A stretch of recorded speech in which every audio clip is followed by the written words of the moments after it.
Good evening, everybody, and welcome to tonight's full council meeting. I see most of you have taken your jackets off already. If the remainder of you wishes to do so, you can do. And also, if you all switch off your mobile phones if you haven't done so already. Thank you.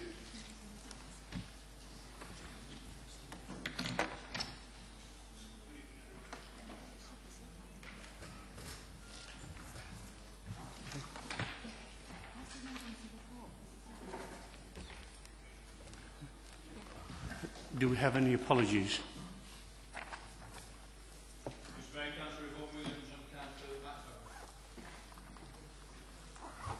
Mr Mayor, Councillor Paul Campbell and Councillor Margaret Redfern.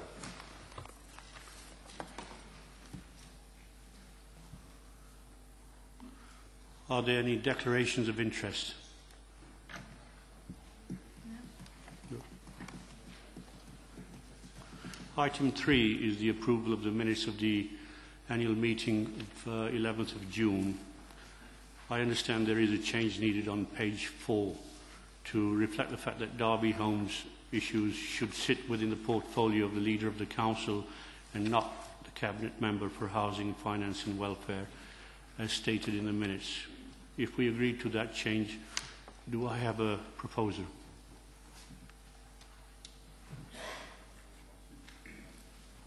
Seconder? Those in favour? Any against? Okay, that's carried. Thank you. Item 4 is... Sorry.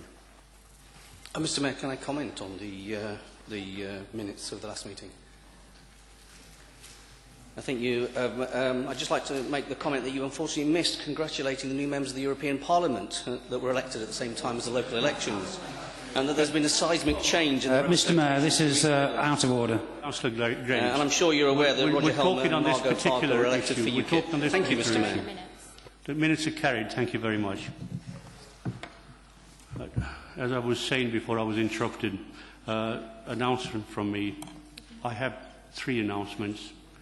It is with regret that I have to inform Council of the deaths since we last met of Bob Osler, Chair of Derby Homes, and Shirley Leeming, who was Deputy Mayoress in 2011-2012. The mayoralty was represented at both funerals. Is there anybody that wishes to say anything on this? Councillor Bayliss. Yes, could I reflect on Bob Osler? I had the pleasure of serving with him for most of my 10 years on the Derby Homes board. He latterly became the chair of the board in 2009. I thoroughly enjoyed, as everybody did on that board, his company, his counsel and his challenge. I think it spoke volumes of the man that there was actually standing room only at the crematorium, and everybody was there who could be possibly named in Derby. From the chief exec, the mayoralty was represented, and there were a huge number of people across the sectors. I think Bob will be best and fondly remembered at Derby Homes for somebody who always gave somebody a second chance, and actually was a very challenging and cunning and amusing individual. I mean, I didn't always agree with him, as it happens, Mr Mayor, but we always left on a smile, usually Bob's big beaming smile, and he always had quite an interesting taste in loud socks. I think he would be sorely missed, and I think the city of Derby is somewhere where we'll regret his passing. I was personally very shocked when I heard very early on the Monday after his passing. 65 is no age for people to go. He will be missed. I will fondly remember him and hope the memory of him will be served in some way by some commemoration at some point in the future. Thank you, Mr Mayor. Thank you, Councillor Bayliss. I'm sure his family and friends will appreciate those words. Councillor Troop. Thank you, Mr Mayor. I first met Bob Osler back in 2003 when I joined the board of Derby Homes for the first time. Derby Homes was a young enterprise then, just finding its feet at arm's length from the council, if you'll excuse the mixed metaphors. As an independent member of the board, I believe Bob made an invaluable contribution in bringing business discipline, clear thinking, enthusiasm motivation and ambition to the board.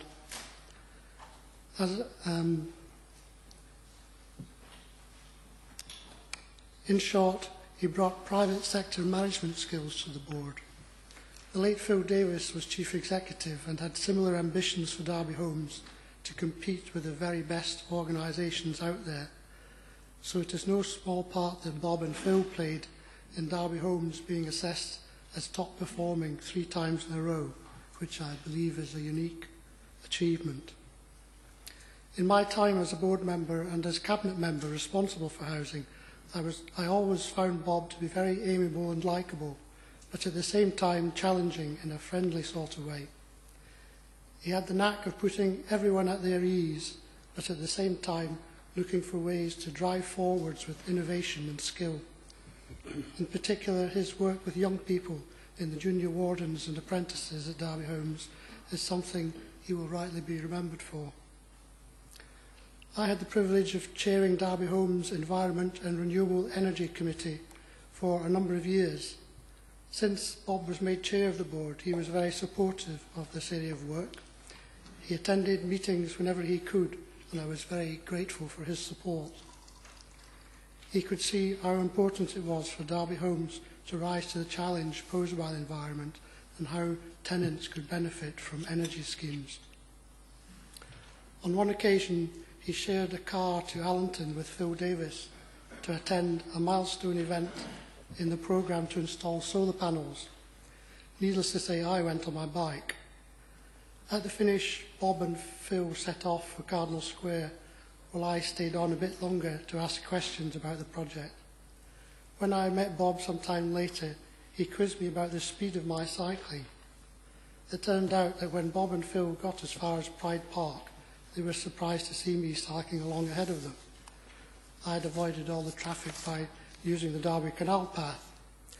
It may have been this that inspired the purchase of Derby Homes bicycles for general use, as it is so often quicker and certainly more environmentally friendly than driving. It does pain me, therefore, to see a general use cycle rustling away in London Road bike shed, apparently unused. So not all Bob's good ideas were successful. You can take a horse to water, etc. It was at the last environment meeting that I met Bob for the last time. I remember he was waxing lyrical about the new heating system that he had installed at home. He had gone for the latest technology that would allow him to control the heating from his mobile phone. Unusually, he was looking forward to winter so that he could try it out and see how much energy he could save. That was Bob, catching enthusiasm, searching for better ways of doing things, looking to help others less fortunate than himself, particularly council tenants. He is a great loss for the City of Derby. Thank you. Thank you, Councillor Troops. Again, I'm sure those words will be appreciated. Councillor Webb. Thank you, Mr. Mayor. Bob, I considered a friend. He was always there when he was needed. He steered Derby Homes through many trials and tribulations. The move from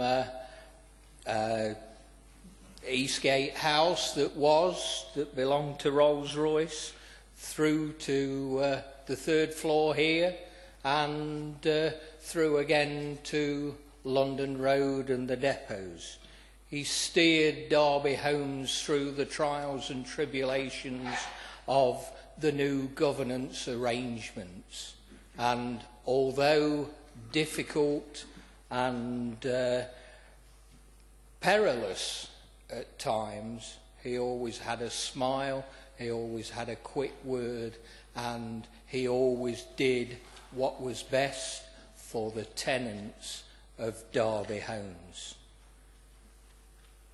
I think our sympathies should go out to his wife Helen and the family. They have lost a gentleman, a father and a husband, and he will be sorely missed. His last acts at Derby Homes was to talk about succession planning. He was due to retire as chair and he wanted to ensure that Derby Homes was left in good hands. So he wouldn't walk away, he would give us time to ensure succession was achieved. Unfortunately, with his sad passing, that will not be achieved as easily or as smoothly as Bob would have wished. We will miss him. On another matter, Shirley Leeming, a very supportive mayoress, a very supportive wife to Frank. Frank was a Conservative member. I sat with him on these benches. He's been an independent member, and he's even been a UKIP candidate. So he's stood in a variety of guises at elections. But his wife has always been at his side. And again, Shirley will be missed. Any woman who can go on her honeymoon and go ice climbing is a woman who will do anything for her husband. I know Frank will sorely miss her, and she supported the city of Derby as mayoress for her period of office. So again, sympathies to Frank and his family.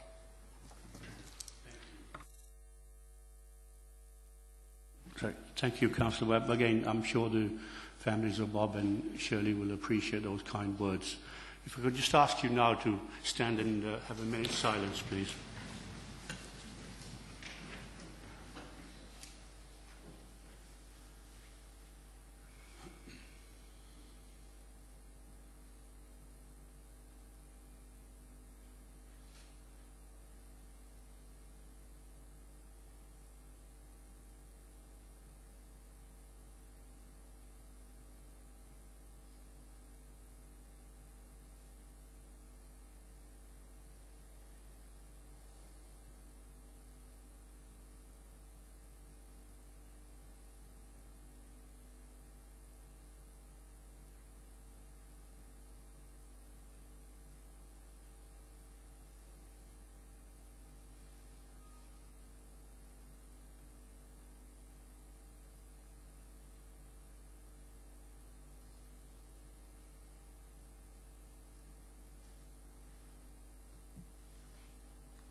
Be seated, everyone.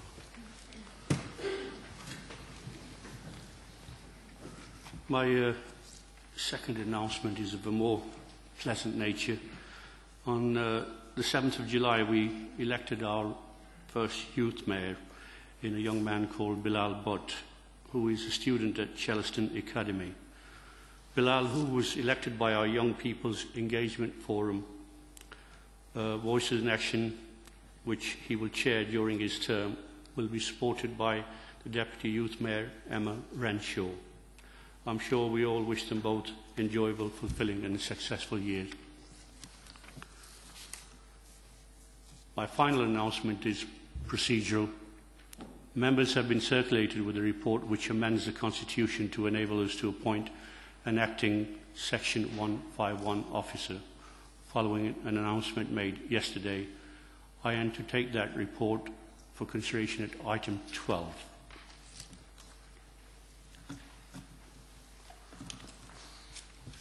Item 5 is to receive statements from members of the Council Cabinet. I understand there are none. Item 6 is to receive questions from the public. We have 4 questions, 2 each from Ms. Krytek and Mr. Bacon. Questions and answers were published earlier today, and there is now an opportunity for supplementary questions which must relate to the response given. Can I first ask Ms. Krytek, do you have a supplementary question? Yes, I do. Thank you, Mr. Mayor. You didn't even let me finish, and I know you're keen, Dorothy. and I hope it is a supplementary one, seeing as you've interrupted me. Thank you. I require the technical information which I asked in the question which wasn't answered. That is, the amount of paper and card which was previously recycled through the separate collections, monies obtained for that, and the amount of money now obtained for contaminated with glass paper. Good evening, Ms. Skuritek, but I genuinely do believe that we have not made any losses. Thank you.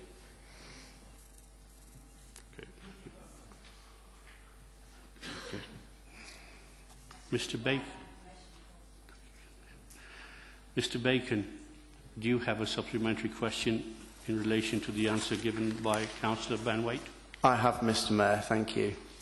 In relation to the answer, under freedom of information, I've previously been provided with data for the planned costs of the garden waste collection, which was what my question was about in January. There were no costs factored in which are suggested in the supplementary question answer. So I believe that Councillor Banwaite has made some... I've not finished yet, sorry. Sorry, we've got half an hour, haven't we? Public questions goes for half an hour. Yeah, well, thanks very much. All right then. Yeah, that's true. Councillor Banwaite made claims in his supplementary answer to me which I believe are incorrect. What follow-up route can I now follow which holds Councillor Banwaite to account? Thank you. Thank you, Mr. Bacon. Councillor Banwaite. Yes, thank you, Mr. Bacon, for your supplementary statement and supplementary question about how we deal with supplementary questions at this full council. And I'm happy to arrange a written response to your supplementary question. Thank you. Thank you, Councillor Banwaite. Ms. Skrytek, do you have a supplementary question? Yes, thank you, Mr. Mayor. The Council's answer is wrong, as materials previously recycled are indeed to be sent for incineration, as some streets now have only a black bin and no recycling collections. The world has experienced the hottest June ever as climatic changes gather pace, and as people are now forced to throw organic waste into the black bin instead of the brown, and this is to be destroyed instead of recycled, why doesn't the Council get its partner, RRS Shanks or BIFA, whoever it is now, to inform the Environment Agency that the figure of 172,000 tonnes per annum of CO2, which SAIN obtained from the developer themselves, is therefore a gross underestimate? Which officer is dealing with this side of the permit, and are you the councillor who will now deal in the carbon trading, carbon horse trading for the deaths brought forward dioxin spewing incinerator? Was that the question then, Dorothy? I take it. Yeah. Councillor Abdul. Yeah, thanks for the question, Dorothy. The responsibility lies with the operator, but I'm quite happy to get your detailed written answer just to satisfy you. Thank you. Thank you, Councillor Abdul. Mr. Bacon, do you have a supplementary question for Councillor Abdul? I have, Mr. Mayor, thank you. Thank you, Councillor Afzal, for your response to my second question. Noting that you're suggesting the Council is looking at a range of options for increasing recycling, what are the range of options in full that you're considering to enable the City to meet its obligations of a 50% recycling rate by 2020 and a potential rate of 70% recycling by 2030, considering the Council have removed curbside recycling from areas of the City and introduced a garden waste tax which has devastated the recycling of the City? Thank you, Mr. Bacon. Councillor Abdul. Well, it's not a tax, Mr. Bacon, good evening, but I can actually assure you that with the restrained budgets that we have and the pressures that we're working under, this City Council and this administration will do its best to try to meet all our legal targets. Thank you. Thank you.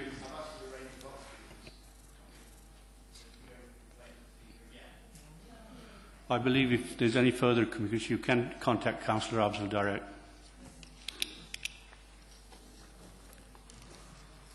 Item 7 relates to questions on Derbyshire Fire Authority or Derby Homes. I understand there are none.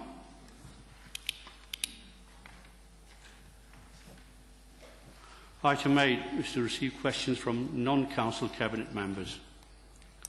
As with public questions, both the questions and answers were published earlier today, and this is the opportunity for supplementary questions which must relate to the response given. We have 5 questions. Councillor Kerr, do you have a supplementary question in relation to the answer from Councillor Russell on council grants? Yes, I do. Councillor Russell,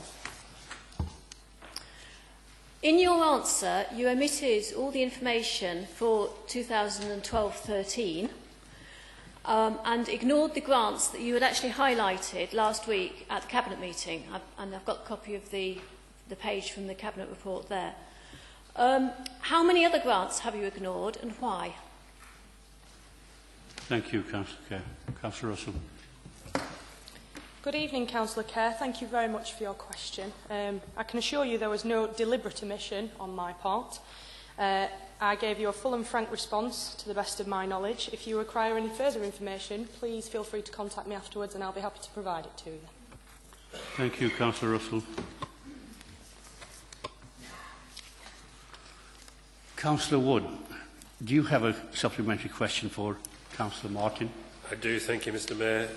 In the light of the reply, Councillor Martin, what guarantees can you give that existing swimming facilities, notably Moorways and the Queen's Leisure Centre, will remain fully available until such time as a decision is made on the Riverside swimming pool?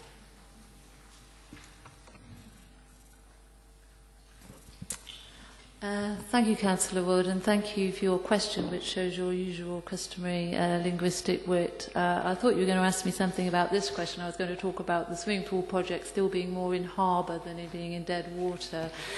But on the other facilities, at the moment, there are no plans to not continue with those facilities for the time being, while this whole project is unfortunately under review, which is obviously to do with the budget restraints we have and the current consultation process that we're engaged in. Thank you. Thank you, Councillor Martin. Councillor Keith, do you have a question for supplementary, that is, for Councillor Abdul? I certainly do.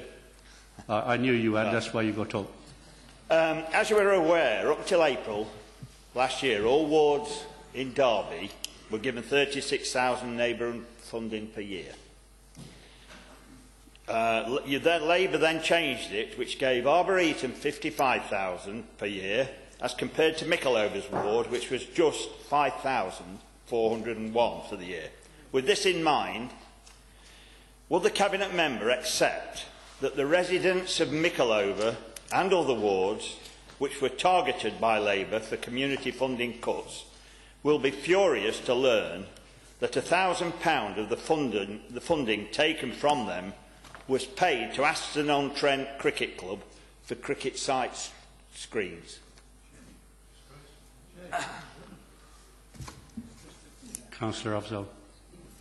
Well, talking about the neighbourhood budgets, Councillor Keys, can I just read this out to you?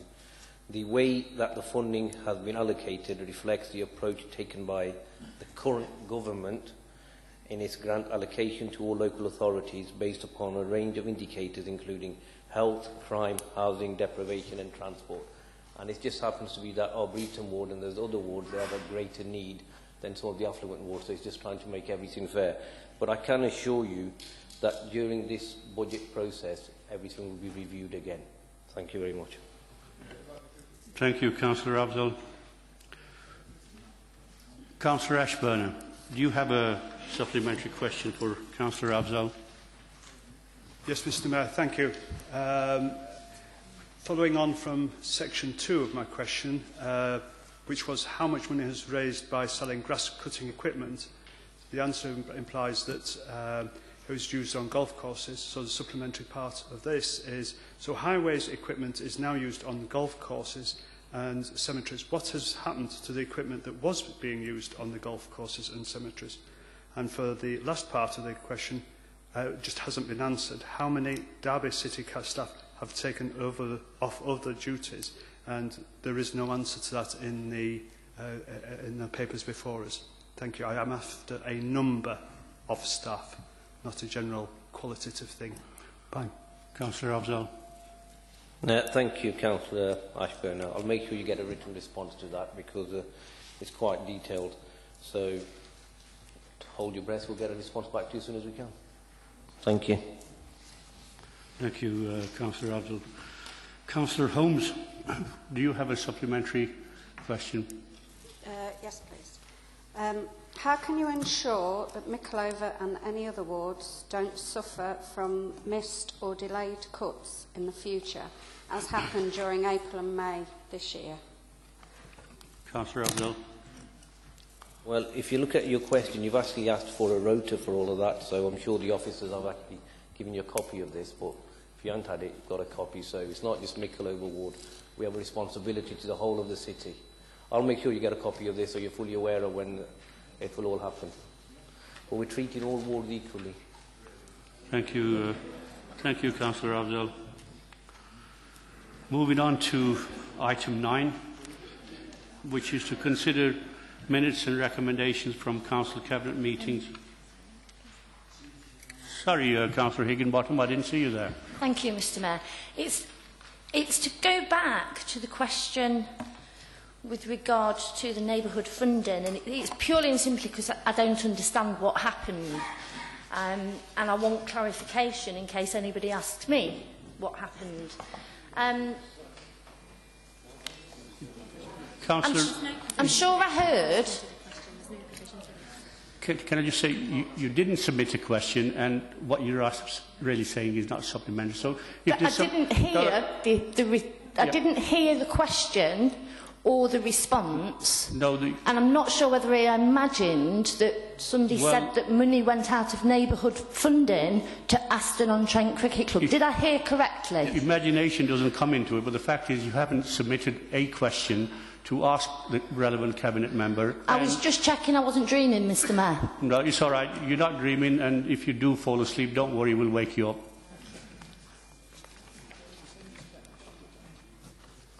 Right, as I was saying, item 9 is to consider minutes and recommendations from Cabinet meetings on the 25th of June and the 16th of July requiring approval of Council. I understand there are none.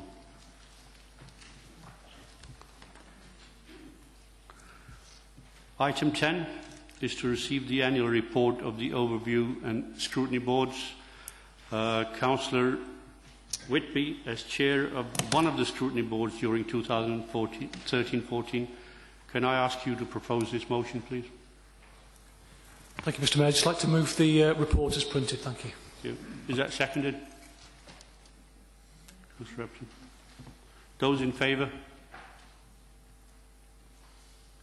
Any against? No. Thank you. That's carried. Moving on to item 11 is to receive the annual report of the Standards Committee. Councillor Titley, as chair of the Standards Committee during 2013-14, can I ask you to propose this motion, please? Move as printed, Mr. Mayor, and I thank the officers for preparing the report. Thank you. Is that seconded? Councillor Hickson, you indicated to speak. Yes, thank you, Mr. Mayor. I think there are a number of things to say about the annual report of the Standards Committee. First of all, I want to preface the comments I'm going to make by thanking the independent members of that committee for the role that they've taken as the committee has developed.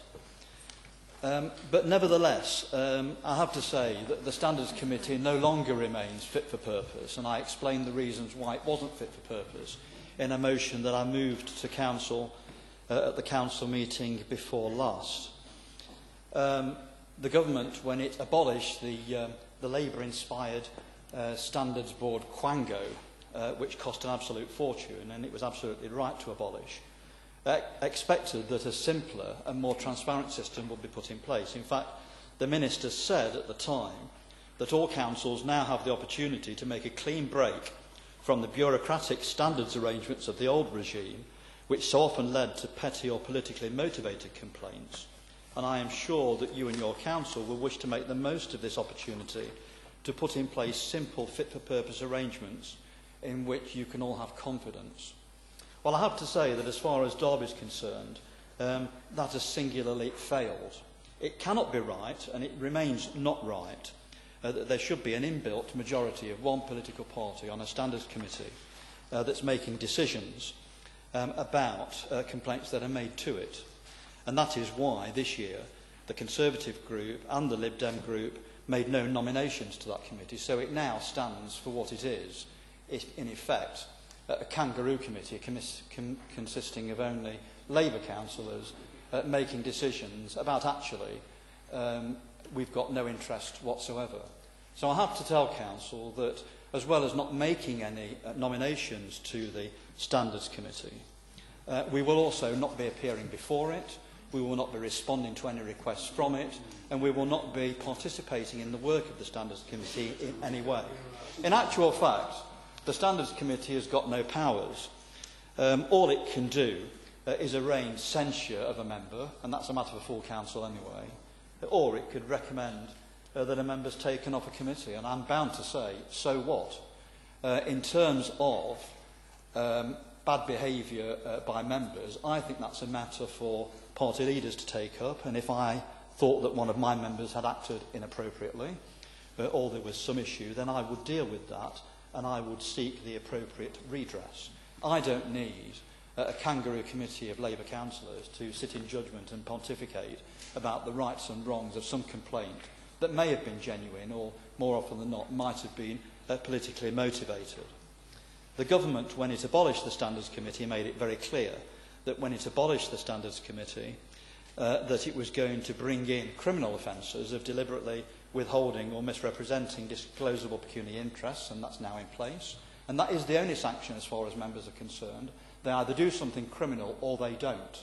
If they do something criminal, then they can and should expect to be prosecuted as a result of that. And if they don't, then the bottom line, as far as I'm concerned, is that the sanction rests with the electorate. And the government were absolutely right to say that it is the right and the responsibility of the electorate to determine who represents them.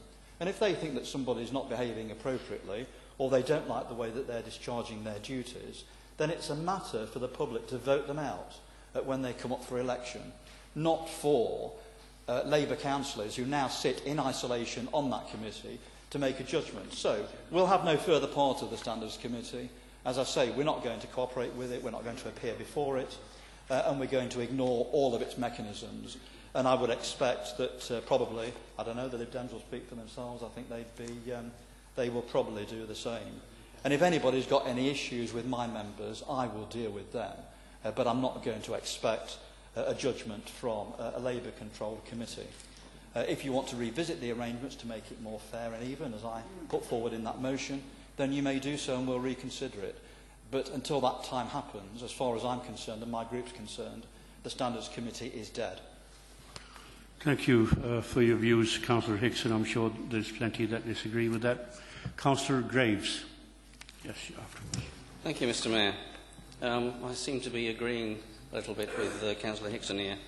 I think this report is hardly worth the paper, time or effort of writing. It is several pages of words that tell us, well, not a lot. 25 pages that tell us 22 complaints have been received and only one upheld, forcing the new council leader to apologise for crass remarks about violence towards women. This does not give the general public confidence in council procedures, and this report lacks any confidence that matters are dealt with seriously. Let me tell Council what this report does tell us. It tells us that only 4% of complaints are likely to succeed and will result in fewer people bothering to complain. Not because there is nothing to complain about, but because the Council is highly unlikely to progress a complaint. It tells us nothing about why complaints are not progressed. It tells us nothing about the informal complaints that were probably advised not to make into a formal complaint. It does, however, tell us that this committee is highly politicised, as Councillor Hickson said, as it is chaired by a councillor, in this case a Labour councillor, which, with the best will in the world, is likely to be biased against any complaints being progressed against a member of the same side. I don't know when the chairman of this committee changed from being an independent person. You can assume, but don't categorise everybody to say that they will be biased. We are trying to be fair to everybody, and I'm sure you yourself would like it if one of the councillors got up and said you had a premeditated biased view. Thank you very much, Mr. Mayor. I don't know when the chairman of the committee changed from being an independent person or to a councillor happened, but that was the wrong decision and should be reversed. How can the public have confidence in a system that is scrutinised by itself? There needs to be a clear distinction, and I would even go as far as to say that no councillor should sit on this committee. Mr. Mayor, this report obviously took some resource to write, a lot of resource to get to this point, but informs the public of very little. This is one of those bodies that people know exist, but no one knows what goes on inside it. Thank you, Mr. Mayor. Thank you.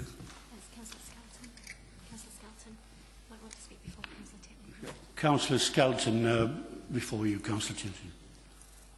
Thank you, Mr. Mayor. The Liberal Democrat Group have grave concerns about the way that the Standards Committee is currently organised and composed. And we also note that, as in any hearing, quasi-judicial or whatever, ordinary people, and we are, all of us, have a right to a fair hearing. And unfortunately, we have no confidence that in the current setup that we would get that. So we will not be participating.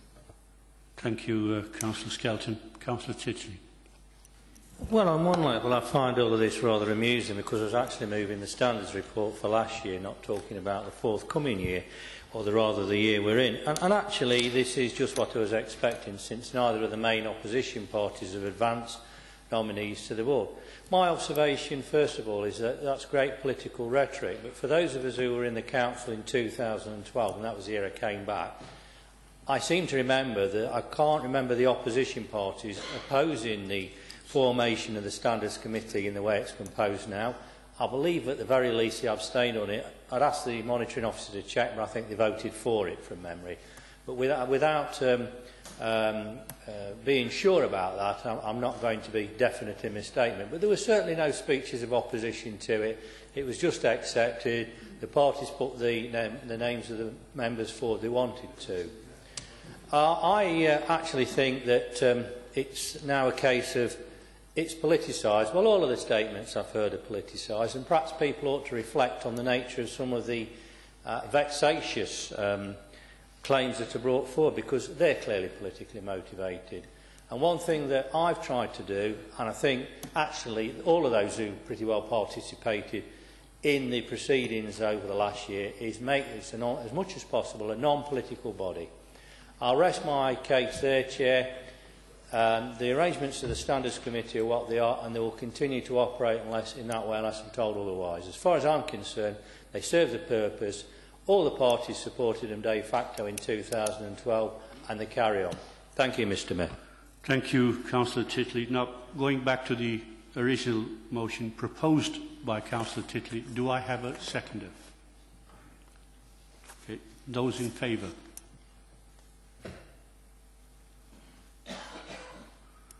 Those against?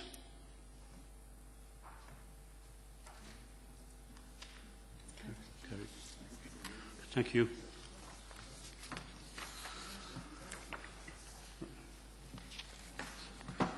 Moving on to item 12, which is to note the report on non-executive decisions made by the Chief Executive. There is one decision to note. Do I have a proposal on that?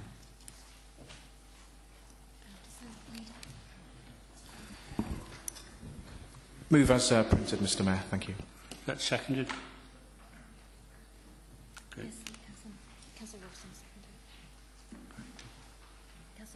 Okay. Those in favour? Any against? Okay. That's carried. Thank you.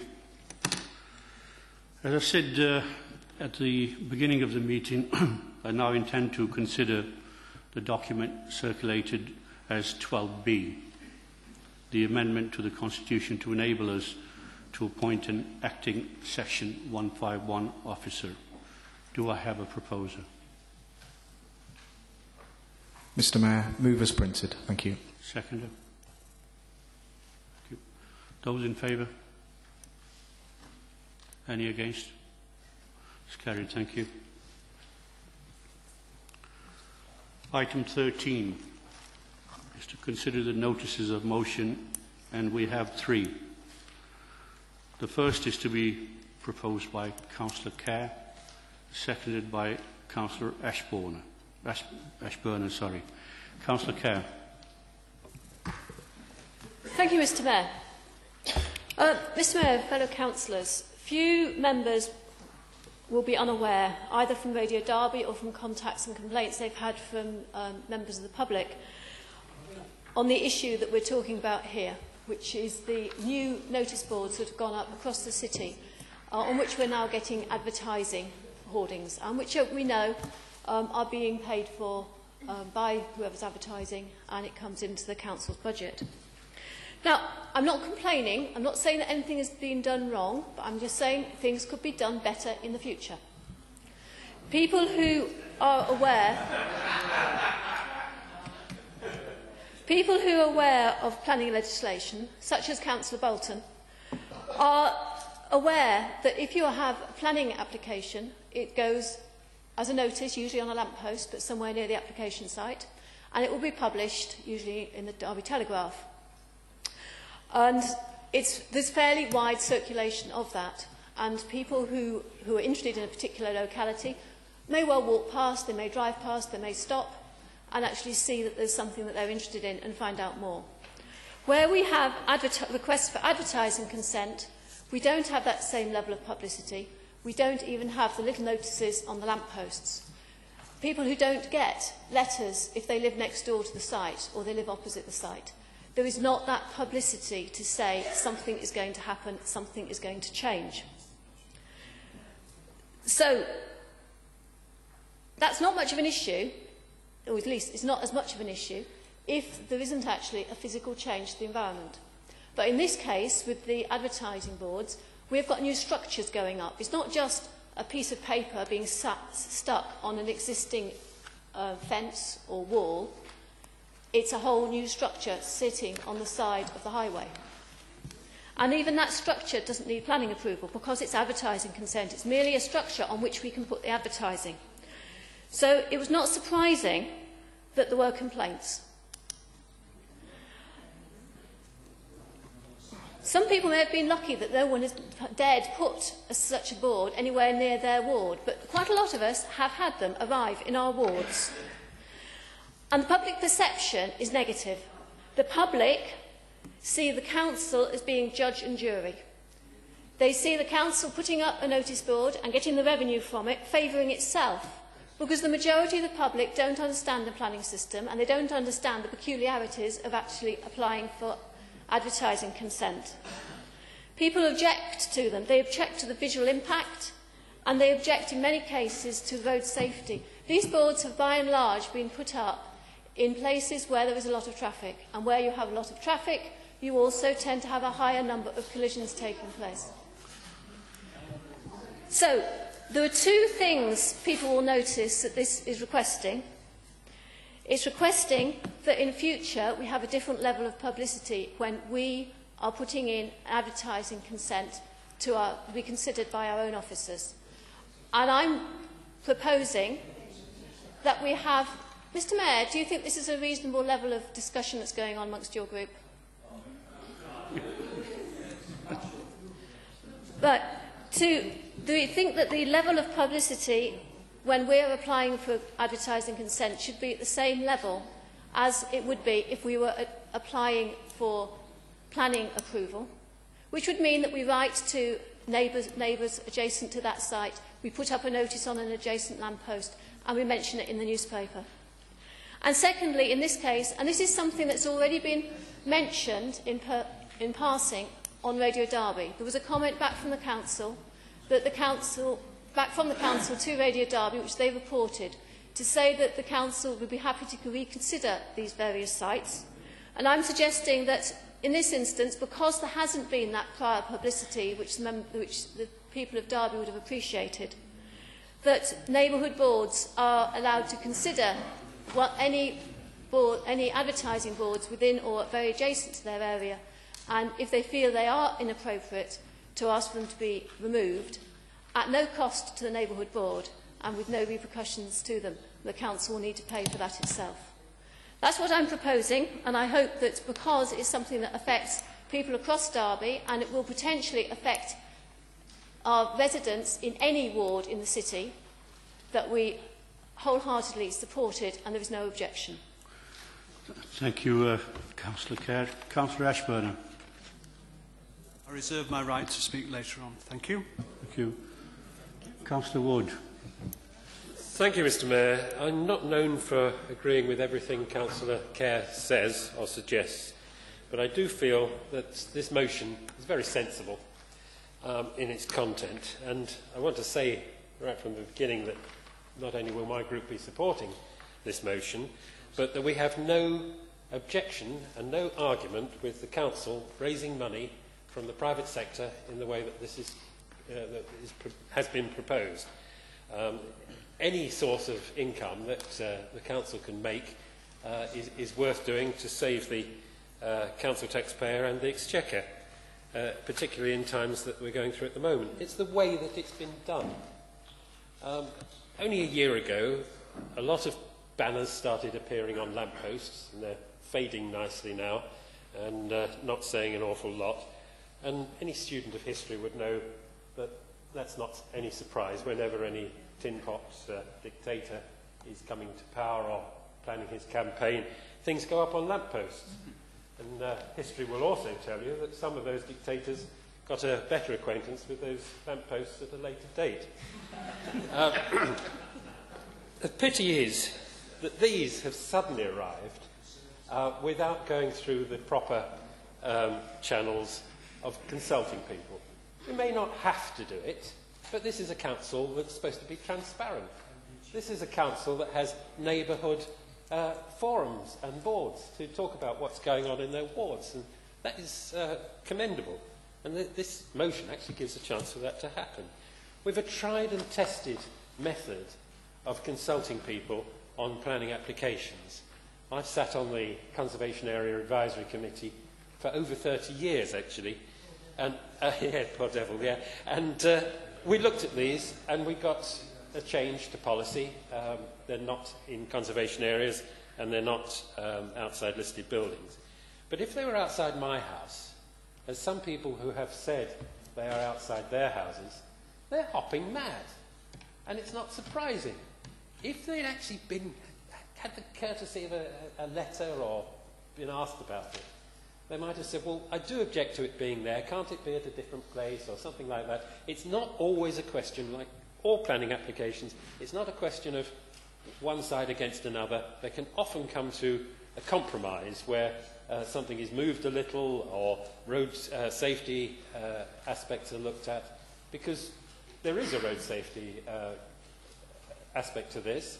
If I'm driving along and suddenly want to read Pentagon Island, for goodness sake, all about Spondon carpets, I'm probably going to drive into the car in front. Fortunately, I ignore the sign, but not everybody else is going to do that.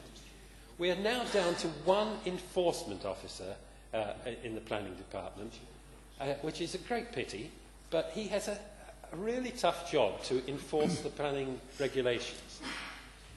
How on earth is he going to go to court and defend the council against somebody who puts up an unauthorised sign if the council themselves are putting them up willy-nilly? That any reasonable magistrate or any reasonable inspector will say, well, the council isn't even obeying its own rules. I think this is a very sensible motion, and I support its passing. Thank you. Thank you, Councillor Wood. Anybody else wishes to speak on it? Councillor Holmes. Thank you, Mr Mayor. I think myself and Councillor Shanker, we got a mutual Facebook friend, and actually we both had a message. And we got sent a picture, and one of these signs was first erected just outside of his house, and in his front room, looked out of his window, and there was this garish, bright neon pink sign. Now, quite clearly, none of us would want that imposing on our house or on our view. And I think all we're asking for, really, and I support the motion in this respect, that we should just look at that and make sure that people's views aren't ruined. In this case, I would say that it has been ruined, and we just use a little bit of common sense to actually assist people in their neighbourhood to keep it clean and tidy, and not to clutter either their street view for health and safety reasons, as Councillor Wood has mentioned, but also, quality of life. And that's what I would look for, is just a little bit of common sense. Thank you. Thank you, Councillor Holmes. Anybody else? Councillor Webb. Yes, Mr Mayor. March this year, the list of planning applications goes out to all members. And there are some signs on that planning application list, and they're all over the city. Now, what would you expect the planning department to do if it's on a planning application list? You would expect them to advertise the proposal. You would expect them to consult adjacent neighbours. Didn't happen, did it? And these signs appeared. There was no consultation, no opportunity for members to object, no opportunity for neighbours to object, and indeed the planning applications weren't even correct for the signage that was put on. I take one on Kedleston Road. Outside the allotments on Kedleston Road, adjacent to Mark Eaton Park, the sign is 1.5 metres by 3 metres. Not according to what's on the council's website, which annoyed a number of local residents who contacted me. And I took the time to actually go and view the sign and measure it to make sure that the council had got their figures right. Because I know it's quite easy to get measurements wrong. So I measured the sign and found that what was on the application bore no resemblance to the sign that had been put up. So I emailed Street Pride and Paul Robinson, our director, and there was panic. I got an email back saying, sorry, you've made a mistake. Well, actually, the council's made a mistake and we've put the wrong identification of the panel, the sign, on the website. So all those people that were telling me that the sign was wrong, no, not the sign was wrong, the council's website was wrong because they got the wrong information there.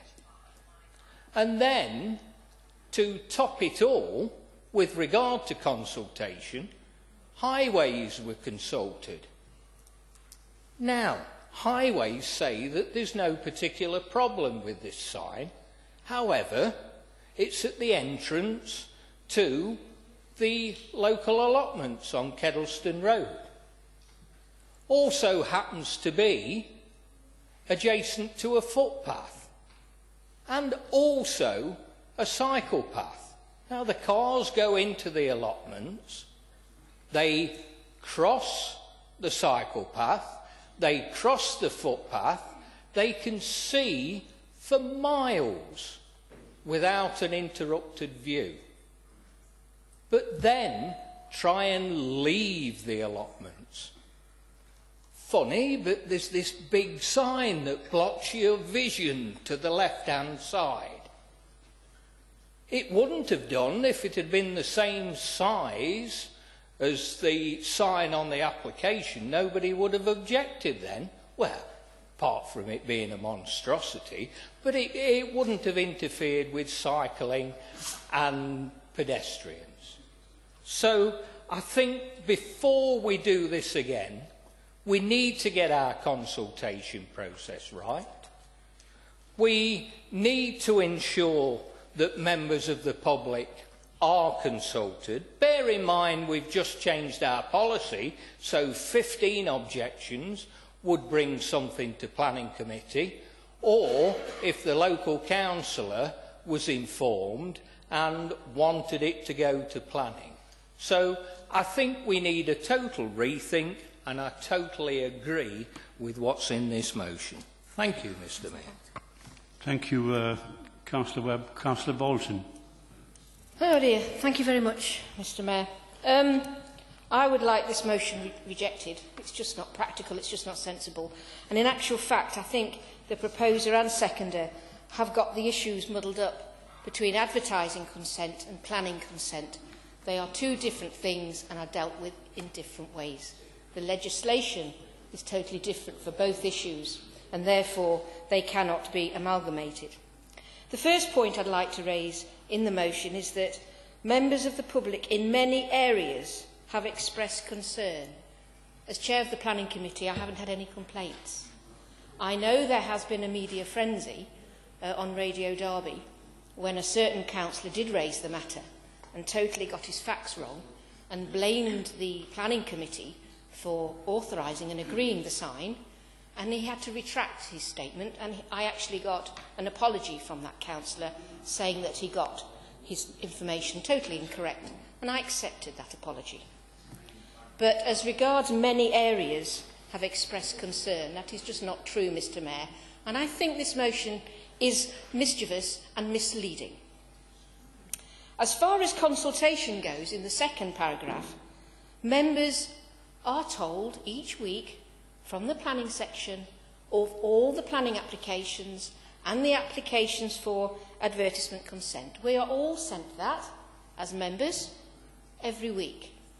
It is up to you, as a councillor, what you do with that information, but I ask to see all the applications in Chaddesden Ward, and I put that in my ward report that goes out every month.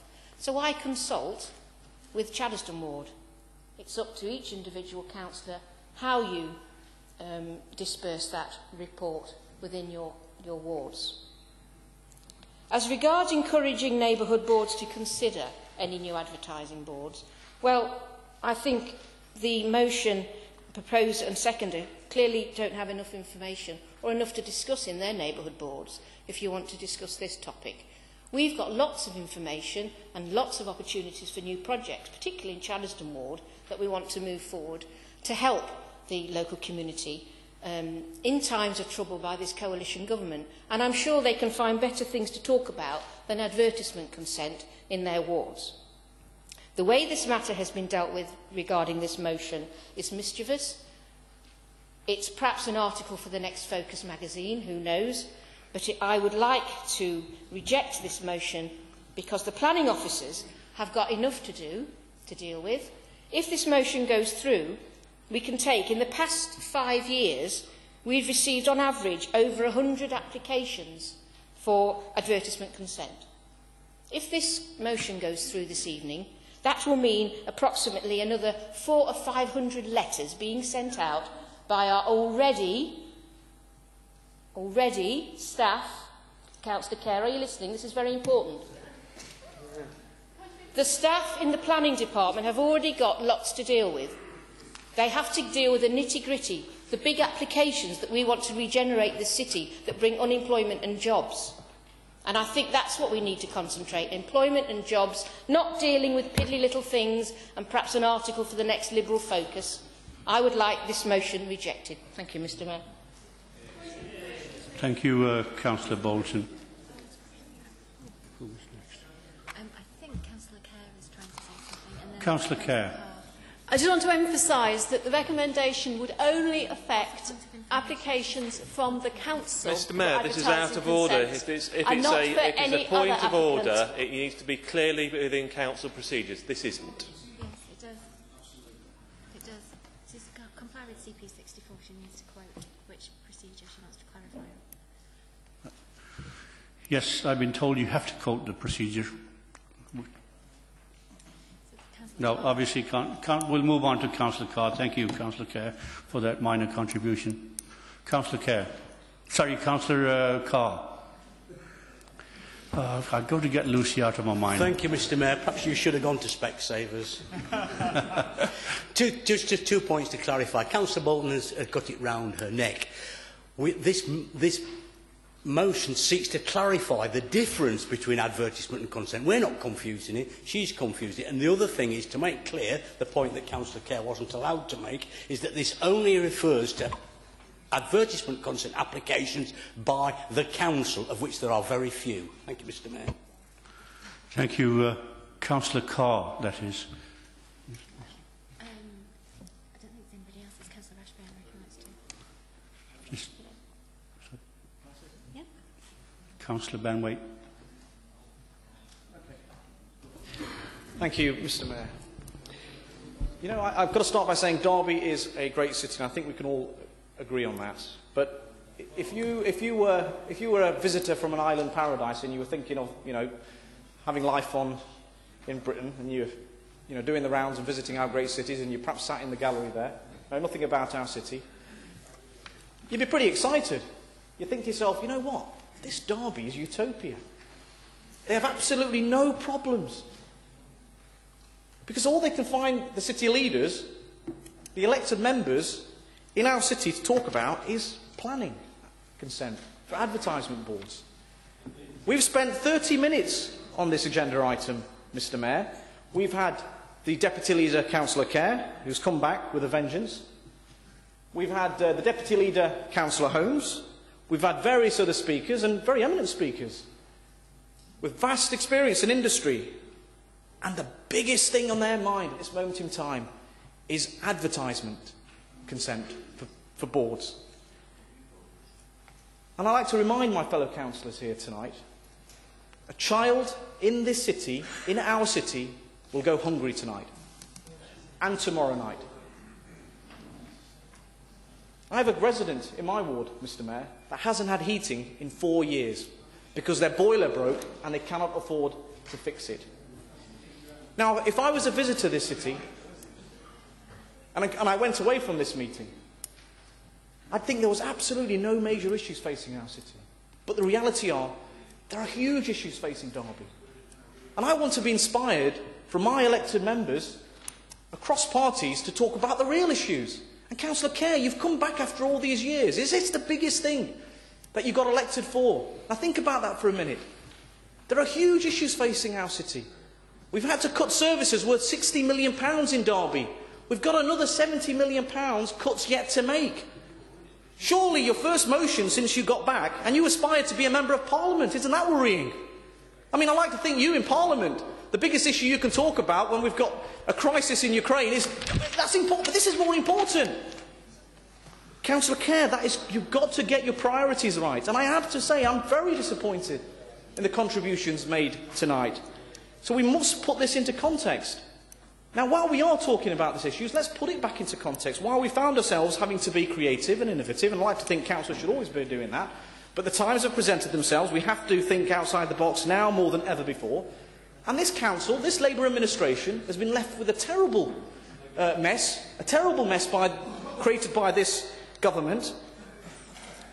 So we are trying to think creatively, and one way of doing that is by generating income. Is a very, very simple and unique way, is by bringing income so we can plough that back into frontline services and keep jobs going in this council, but also at the same time support small businesses. And the reality is these advertisement boards are supporting small businesses. And I'm interested to know who these people are that you've been inundated by. I've not had one person contact me. Our chief exec, who has an excellent profile in our city, hasn't received one email. So it's not that we're not approachable, Mr Mayor.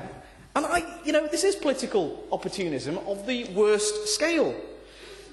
Now, I like to think, Councillor Kerr, if you'd like to consult the small businesses that have benefited from there because they're getting extra revenue in, which they can then plough back into keeping jobs, they can sell their products and services, that's what this is about. And if I can just finish on this last point, Mr Mayor, is my mum, who occasionally babysits my 2-year-old son, who lives on Kenilworth Avenue on the top of Derby Lane, regularly walks, and she'll be doing that now, I don't doubt. My lad, as some of my colleagues know, doesn't go to sleep till quite late, is probably doing the rounds of Normanton Park. Now, to get to that journey, they've got to pass that big sign outside the island outside the park. Now, my mum's never once mentioned it.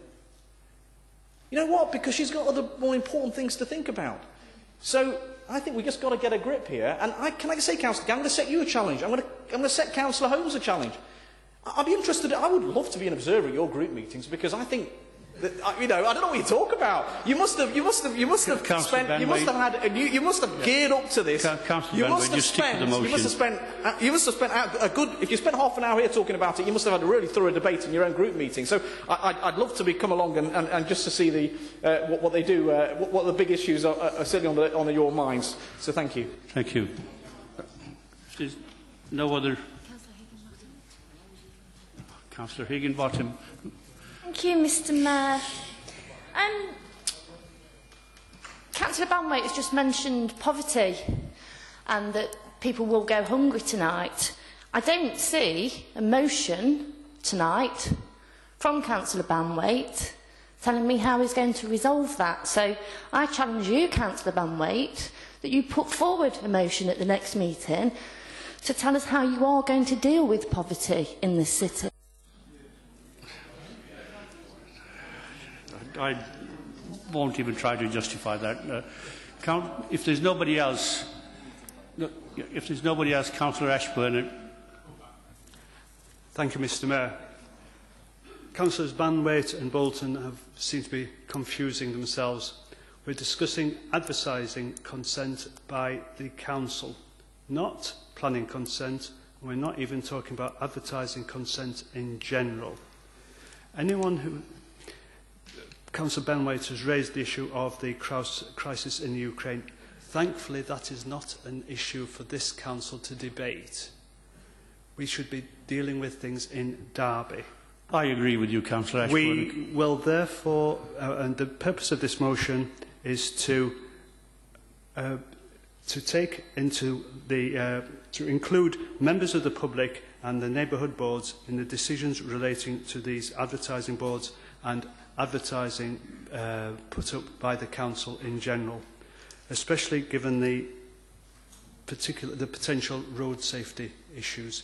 I would suggest that these are better dealt with by people in the area rather than the central committee of this council, of the Labour Party. Thank you. Can I suggest move to the vote, Mr Mayor? Move to the vote now. Yes. Councillor Kerr, do you wish to sum up very quickly, please? I will sum up quickly. Can I start by thanking the Conservative group, which their support for this came out of the blue. We had not talked about it beforehand. And I just want to emphasise that we are not objecting to the advertising boards. We're not objecting to their purpose, whether that's to raise revenue for the council or to enable small businesses to advertise their services.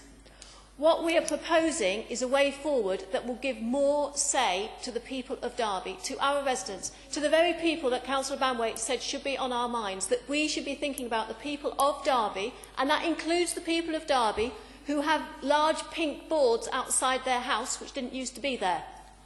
I didn't know about the large pink board either. But it's those people that we are thinking of.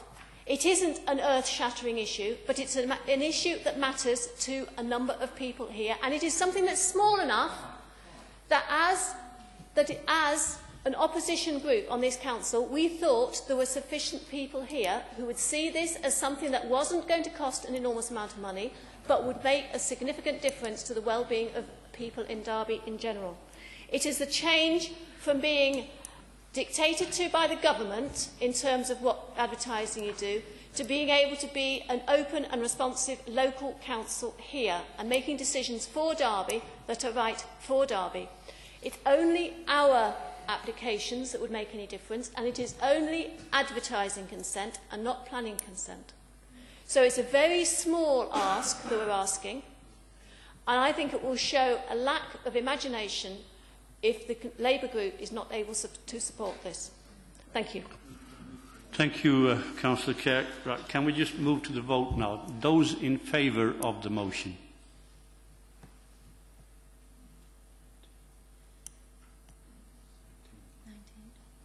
Those against? 24. Motion's lost. The motion is lost. Thank you. Right. Our second motion for debate will be proposed by Councillor Repton and seconded by Councillor Martin. Mr. Mayor, it's interesting this evening, isn't it? The half an hour we just spent talking about that issue. And yet, I'm now going to talk about an issue that really should be of maximum importance to all of us and our constituents. Would overshadow this about 100% and already see some of the Conservatives walking out of the room. That's what they feel about the NHS. Shame on them. Mr. Mayor, following Labour's landslide victory in the post-war 1945 election, Labour set about establishing our iconic National Health Service. It was the envy of the enlightened, civilised world with widespread support. Its principles being that services were free at the point of delivery and not for profit. It was a beacon of hope and inspiration in those dark post-war years. On July the 5th, 2014, we celebrated its 66th anniversary. But is every political party still supporting its core principles? Sadly, the answer as far as the Conservative Party, as we've seen walking out of the room, not even interested in the debate, backed by their Liberal Democrat supposedly partners, are not supporting it. No, the answer is. Having worked as a professional in 2 local hospitals in Derby, I speak both with experience as well as passion for our national treasure, the NHS. Evidence is mounting daily of Tory coalition plans to actively encourage its privatisation. In an article in The Guardian, Wednesday the 2nd of July, there is a chilling story. NHS cancer care could switch to private contracts in £700 million plans. In the article, it says that cancer care in the NHS could be privatised for the first time in the health service's biggest ever outsourcing, worth over £1.2 billion. A host of private healthcare firms have already expressed interest in securing £689 million 10-year contracts to provide cancer care at 4 NHS GP-led clinical commissioning groups in Staffordshire. Rumours are also emerging that there is evidence that the Conservative Party donors could benefit from such privatisation. Again, I quote from this article. Andy Burnham, the Shadow Health Secretary, said David Cameron and his ministers need to be reminded that they never have been given permission of the public to put the NHS up for sale. Piece by piece, they are unpicking the NHS and selling it off to their friends in private health. The row blew up as new evidence from the influential Nuffield Trust health think tank showed that private firms had been becoming ever bigger providers of NHS care in England since the coalition took power in 2010. Additionally, in the Daily Mail, February the 2nd, 2016, Andy Burnham, Labour's shadow health spokesman, wrote under the title of the article, "Tories want to privatise NHS as cuts fund profits for fat cats while frontline staff struggle to cope." In this, he said that before 2010 election, the Tories promised no top-down reorganisation of the NHS. They lied. They were secretly planning the biggest reorganisation in its history. It has cost so far £3 billion. Cameron's reorganisation has left the NHS weakened, confused and short of staff. These are just a couple of examples of growing evidence that there is a growing conspiracy to privatise and break up the NHS as it was founded, giving supporters of the Conservative Party the opportunity to make money out of the ill and dying people. It is obscene. It is a disgrace. Profits before patients, cash and greed before care of the sick and vulnerable. The founders of our NHS of 1948 will be turning in anger in their graves.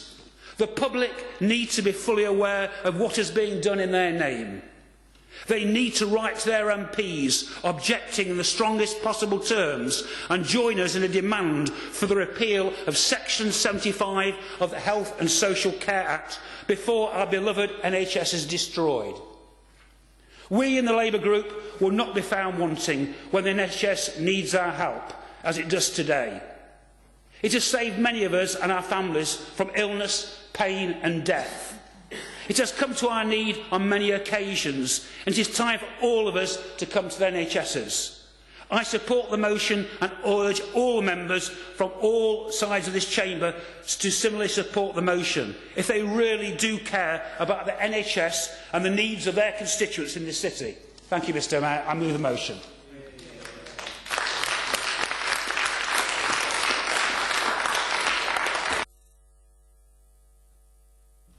Councillor Martin. Thank you, Mr Mayor.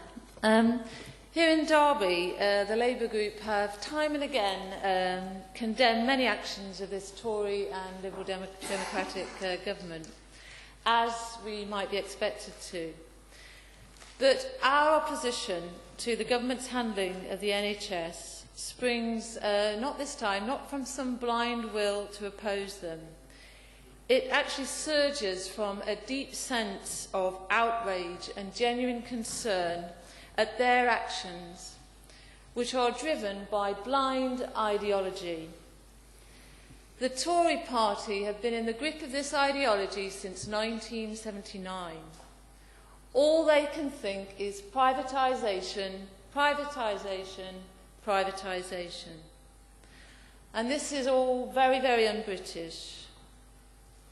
Because historically, Britain has been a nation of pragmatists.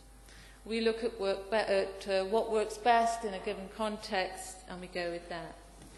And what people in Britain believe is that a national health service, driven by public sector values of cooperation, collaboration and fairness, is best for Britain. When Labour left office in 2010, satisfaction levels with the NHS were at an all-time high. Now, after 4 years of this government mismanaging and talking down the NHS, we hear that even cancer care in Staffordshire may go into private hands. This is a privatisation too far, and you really should be listening to this over there.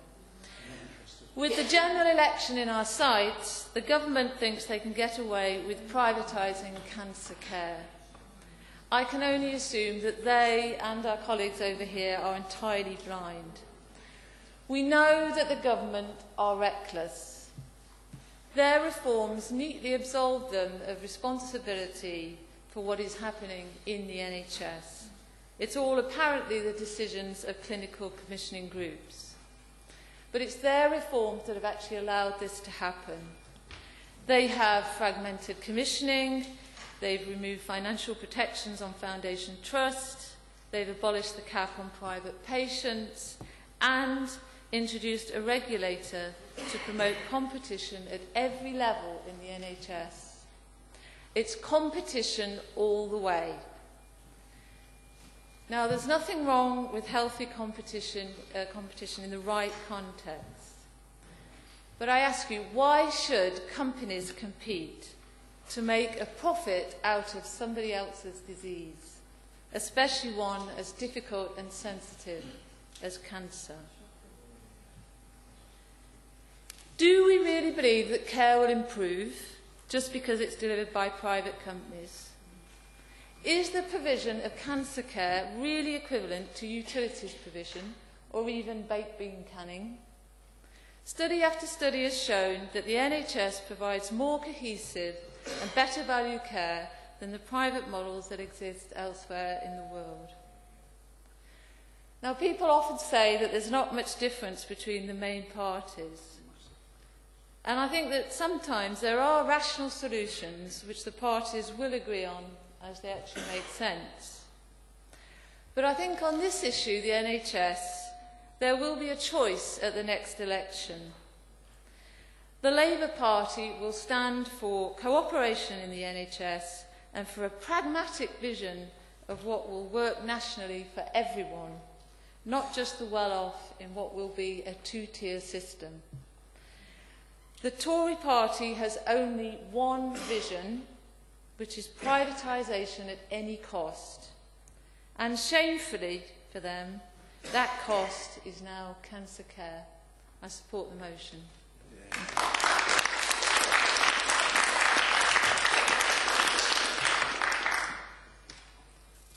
Councillor Graves. Thank you, Mr. Mayor. This is indeed an interesting debate, although powers within the Council are very limited, so one wonders why this has been brought here. Is it maybe a directive from the puppet master, Chris Williamson, who should have raised this in Parliament, which is where this motion belongs? Councillor Graves, listen, for those of you that are new, you may not have sat with me in any meetings, but there's plenty of you have sat with me in meetings, including you, Councillor Graves. I don't mind, you know, whilst I take the business at hand very seriously, I don't mind a bit of humour and banterism, whether it's political or otherwise. Right? But I fail to see your relevance in keep mentioning the name of Chris Williamson, who's a parliamentary MP. Why are you bringing his name into here? If you wish to have a debate with Councillor our MP Chris Williamson, you know, he has an office in Westfield, you can talk about it. It was a similar situation in the last council meeting when you said mini Chris Williamson. You know, honestly, I fail to see why you're making such an example of yourself. Now, I'm interrupting this not to protect others from you, but protecting you from others. And I would advise you that, remember the old saying, people with glass houses shouldn't throw stone. So if you continue to do this, I will let the recipients of these have a go at you again, and just remember there are more of them than there are of you. So if you keep whatever you say, keep it to relevance to the people that are here and not to Chris Williamson repeatedly. Thank you.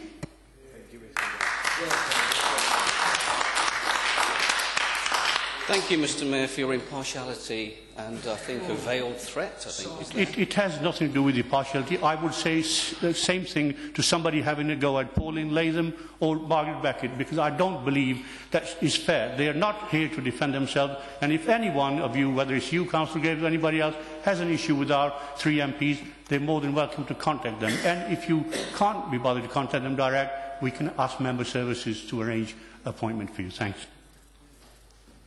Thank you again, Mr. Mayor, for that wonderful advice. I actually agree with the sentiments of this motion, as there is no plausible evidence that wholesale privatisation is beneficial to the public or patient for the following reasons.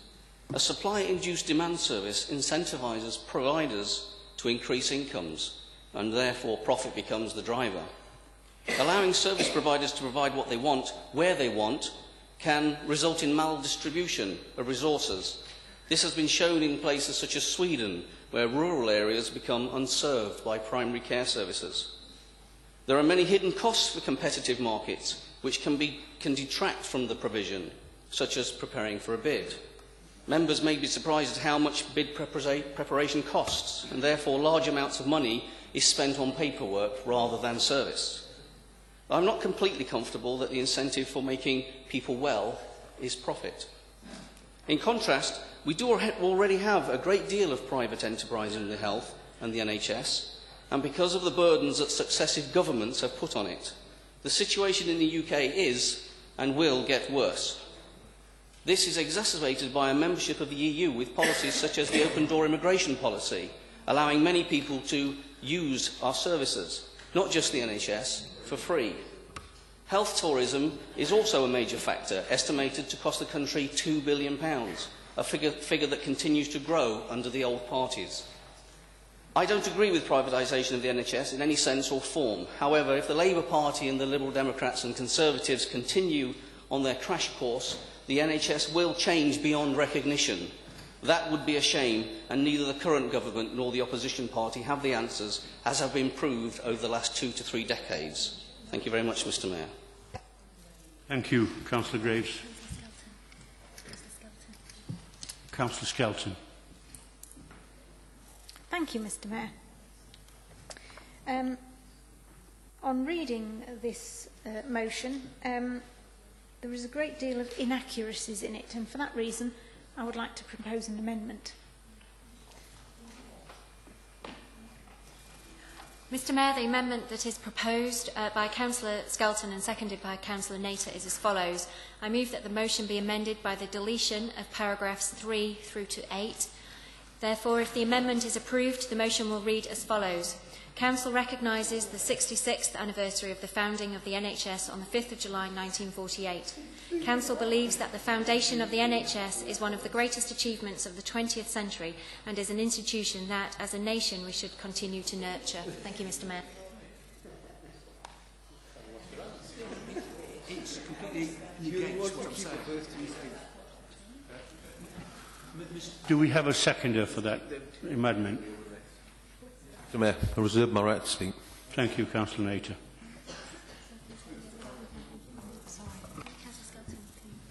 Councillor Skelton. Thank you, Mr Mayor. I think it will probably come as a great surprise to a number of Labour councillors that for the whole of the life of the NHS there have been private contractors in the NHS, and not just in a tiny little part, in a big part. All GP practices and the vast majority of dentists are private contractors to the NHS. They always have been, because when the NHS was formed, there was not enough money to buy them out. So it was only the hospitals that actually got bought out. So to say that privatisation, private contractors within the NHS is something new and something that we suddenly have to be worried about, and yet for the past 66 years we haven't been worried about it. Labour also have got very selective memory of their record in government. Some of us recall the so-called hip and knee factory some way up the A38.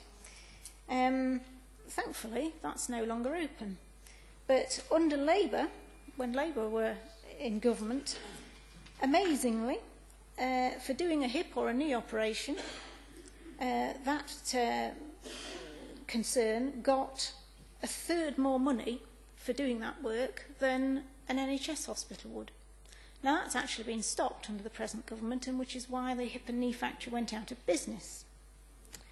So words like forcing the NHS to compete against the private sector and all this sort of thing, and profit has no place in the National Health Service, actually, when Labour were in power nationally, they were quite happy with it, quite relaxed with it. So it just smacks of, well, crocodile tears, hypocrisy, you know, the adjectives could go on and on, Mr Mayor. Thank you very much. Thank you, Councillor Skelton.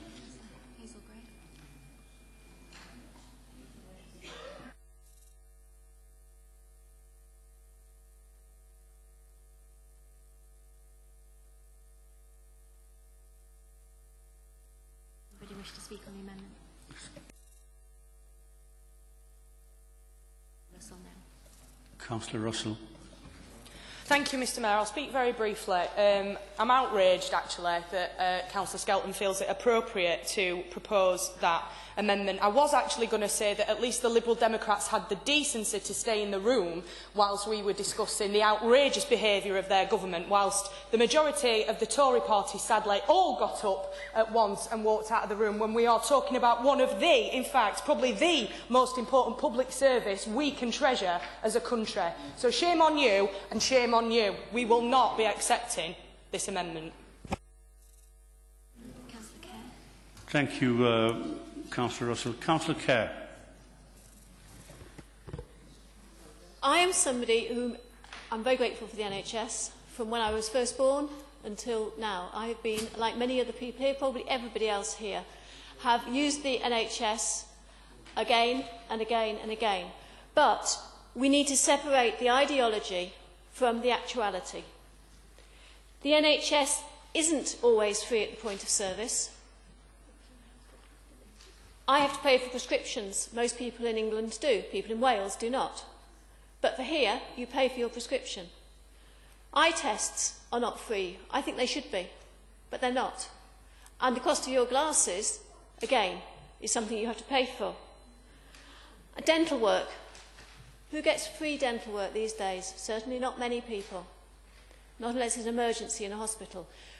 We do wish to have an NHS that did all those things. We do wish to have that ideology, that beautiful vision of our NHS. And it's what I think the majority of people in Britain would like us to have. But it isn't. The reality of it is that that is not what we've had for decades. What we have got is an excellent health service that, when considered on a global scale, again and again comes out, if not at the top, very close to the top in terms of value for money and the service it provides and the equality of service that it provides to the citizens across the UK. And it is something that we need to be proud of. And to say that we recognise, I don't think it's slightly obscure to say the 66th anniversary happens to be, you know, about 2 and a bit weeks ago. It's a fairly obscure introduction to a motion. But we do believe it is one of the greatest achievements. And we want to support that because we believe it is there. And as a Liberal Democrat group, we do support the NHS, and we fought back in Parliament against some of the changes that have gone through in this coalition. And we achieved changes. We may not have achieved as much as we'd have liked, and certainly as much as the Liberal Democrat conference would have liked, where it was debated at length on several occasions. But we clipped the Conservatives' wings, and we continue to clip the Conservatives' wings in government. But the rest of their motion, I'm sorry, a lot of it's in cloud cuckoo land. My sister is a GP. She has been a GP for most of her adult life. As well as being a GP, she specialised in skins, and for quite a while she was working in a skin clinic. It's about 10 years ago now, just under 10 years ago, when that skin clinic was no longer going to be run by the NHS, and they approached the doctors, many of whom were GPs, to ask if they wanted to run that clinic for profit under the NHS. Now, 10 years ago, we didn't have a coalition government, we had a Labour government. So we were having privatisation of little bits of the service happening under Labour. So please, can we have motions that are actually factually correct, that actually give a true picture of where we are and a clear picture of where we want to be, rather than a sort of vision of where we aren't? Now, that is why we've chosen to amend this. We do support the NHS, but we want it to be a true and accurate picture of where we are and what is actually practical at the moment in this country. Thank you, Councillor Kerr. Councillor Repton. Yes, I'll speak briefly to this amendment, which I urge my colleagues to reject. And I'm going to give short shrift to the Lib Dems in particular. The Conservatives, we know, not interested. They walked out. The Lib Dems, typical, trying to sit on the fence, they duck and dive. Councillor Kerr, you said we need to separate the ideology from this debate. Nonsense, Councillor Kerr. It's only because of ideology and vision that we have an NHS. And if the Tories and the Liberals and UKIP won't defend it, we certainly will.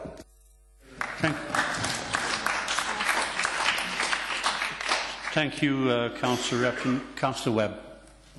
Councillor Repton, actions speak louder than words.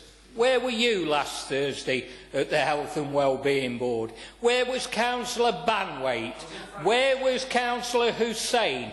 That is the place where you can ensure that the services for the citizens of Derby, and that's the people that you represent, are getting a fair and representative service from the NHS. The Health and Wellbeing Board in this city is made up of all the health providers in this city, plus social care. Point of personal explanation, Mr Mayor. I was not at that meeting because I was in France on holiday. What number was that? Where are the items? Councillor Webb, carry on, please. Thank you, Mr Mayor. That is the opportunity, the Health and Wellbeing Board, where the councillors in this city have the opportunity to mould the services that are good for the people of this city. It's the opportunity to join in with the clinical commissioning groups, with public health, with mental health services, with the NHS, to ensure that the people of this city get a proper NHS service. And Councillor Kerr and Councillor Skelton have pointed out that never has the NHS been a fully nationalised service. There's always been part privatisation in there. dentists, doctors, opticians. So please do not be hypocritical. Support the motion, because we all believe in the NHS and we all believe that it should be free at the point of care. It never has been altogether, but we will do our utmost to ensure that it's the best possible service for the people of Derby. And I support that wholeheartedly, and I hope you do. Thank you, Councillor Webb. Councillor Nater, would you like to speak? Yes, Mr Mayor. Mr Mayor, I'd like to consider myself a person like yourself, which only gets up and speaks when something needs to be said, and is sincere in my words. This amendment, I feel, is very appropriate. It's appropriate because currently, using the NHS and the level of service and the care that they've offered to the people close to me has been, second to none. So the words that have been put together in this motion actually don't mean anything. I'm not going to go over what Councillor Webb has just said, Councillor Kerr said. The NHS for a long time has been privatised, right? It may be right, it may be wrong, but we need to buy services at some cost, at reduced cost, in order for it to be effective. So, realistically, this amendment, it's words written on a piece of paper, and it's not even really causing great debate. So I urge members to vote for the amendment. That's it, Mr Mayor. Thank you. Thank you, Councillor Nater. Can we have a vote on the amendment, please? Those in favour of the amendment?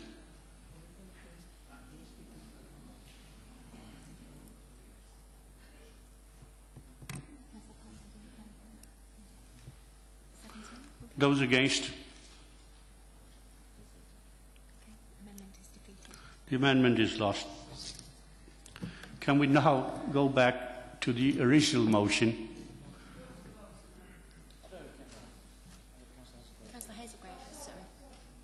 Sorry, Councillor Hazelgrave, they don't want you to speak, but I'll let you. I'm eternally grateful to you, Mr Mayor. It's right that we as members come to this chamber ready to talk from personal experience about what is before us for debate, either to oppose or support the issue. It helps us to get to the heart of the matter. I'm here today, Mr Mayor, thanks to the NHS and its dedicated and professional staff. About 4 years ago, down at the Royal, I was diagnosed with a fairly aggressive form of prostate cancer. The very traumatic news was broken sensitively and supportively, but much of what was said by the small group of specialists around me has not been retained. Over the next 4 months, I set about exploring with the various consultants responsible the 3 options before me. One was very drastic, another was what I considered a blunt instrument, and a third one, which was fairly new, but seemed to be the best option, is the one I went for. It was made clear to me that it was for me to decide how to approach it, but I was given the fullest advice by all concerned and elected to go for what I thought eventually was the best option. My treatment involved an overnight stay with my wife Camilla in a kind of hotel, free of charge, in the NHS unit at St James's Hospital in Leeds, my hometown, before the procedure the next day and a night of unremitting agony as the anaesthetic wore off. I was on an NHS ward in a private room, I think so other patients could sleep, and was well attended and advised by the specialist nursing staff. The next day I was discharged, and there followed a period of about 4 months when I was in intense pain, but that eventually subsided, and I felt to all intents and purposes that I was back to normal. The regular blood tests followed, a largely predictable pattern indicating that the cancer has been eradicated. I'll have blood tests every 6 months for the rest of my life, so I hope there are many, many more to come. I can't take the NHS for granted. It was there when I needed it. I shall always be grateful for my care and my apparent cure. It's my NHS. It's your NHS. It's our NHS. Free at the point of care and the envy of the world in its unique form. It's a well-known fact that the NHS has recently been judged as the best public health service in the world. Free at the point of service, with exceptions which have been noted, and available for all, regardless of personal circumstances. Farming out potentially profitable elements of the service will not increase lifetime chances for patients. It will provide revenue for private concerns and dividends for their shareholders. Despite many changes in attitude, we as a nation find it quite repugnant that a profit can be made from others' misfortune.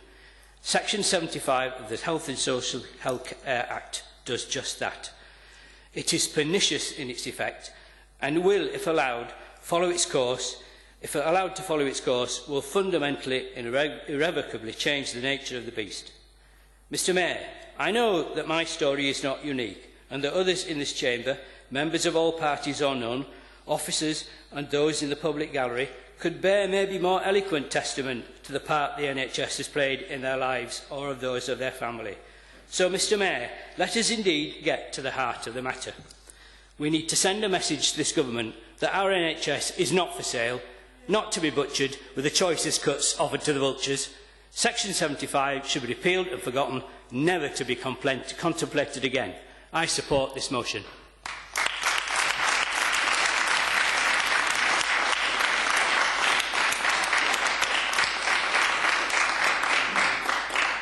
Thank you, Councillor Hayes-Grave. I don't know why they didn't want you to speak, because you've got the loudest chair tonight, so you owe me for that one. We have two more riders that have snuck up on the rails there, and these are the last two. Councillor Hussain first, and then Councillor Titley, and we're moving to the vote. Mr. Mayor, establishing National Health Service in this country was probably the greatest achievement this country has ever made. And I think if you look at what the National Health Service does, it looks after people, and people have total faith in it. There are some services which lend themselves to commercial transactions, and commercial transactions are all about taking advantage of your position and maximising your profit. What we need in National Health Service is total faith and trust in the person who is actually taking responsibility for our health and well-being. On a commercial basis, every time you do a commercial transaction, you are a little bit suspicious of the person that you're transacting with, that he's trying to get the maximum profit for his own benefit, for the benefit of his company or whoever is working for, because that is the motive, that is the premise on which commercial transactions work. When it comes to your own health or health of your children, your mother, your father, if somebody is dishonest and they are totally motivated by maximising their profits, you are actually in their hands. They can have you over the barrel. There is a serious chance that they can actually emotionally blackmail you, which does happen. I mean, in countries which are less well regulated, it happens all the time. When your parents or your children get ill, you go and see a doctor who's commercially minded, and they're only interested actually in making most profit for their company or for themselves. They're not really that interested whether your child survives or whether your child suffers a huge loss. Now, in commercial world, we can negotiate these things, and I know National Health Service likes to do everything, but it can't. And there are some activities which have been commissioned from outside, but that's not the justification for us to maximize commercialization of the National Health Service. If you look at all the indicators, say America, where National Health Service is more or less completely privatized, and they spend something like 15 to 16% of their gross domestic income on National Health Service. And if you look at the outcomes which are in America, the life expectancy is less than what we have in here, although they spend twice the amount that we spend in this country. If you look at the number of people who've got no cover, you're looking at around 50 million people in America who've got no cover whatsoever. So people are dying prematurely, sometimes unnecessarily, because they haven't got the health cover. In this country, we have one security. And can you imagine If you're a poor person and you can't actually afford to buy expensive health cover, you're out of job or whatever, and your child is taken ill, and you're saying, well, what can I do? You know, to pay for any potential treatment, and if there is a hope that your child might survive, providing you can take on a debt of £50,000 or £40,000, people do that, because the most important thing to them is survival of their child. And then what are they left with? Probably bankruptcy and probably destitution. And is that the sort of society we want to encourage? Is that the kind of society that we think we ought to be living in? No. We want the security. We want to have total faith and trust in our professionals in whose hand we are putting our lives and lives of our children and our brothers. We must protect our National Health Service and do it to the best of our ability. Thank you.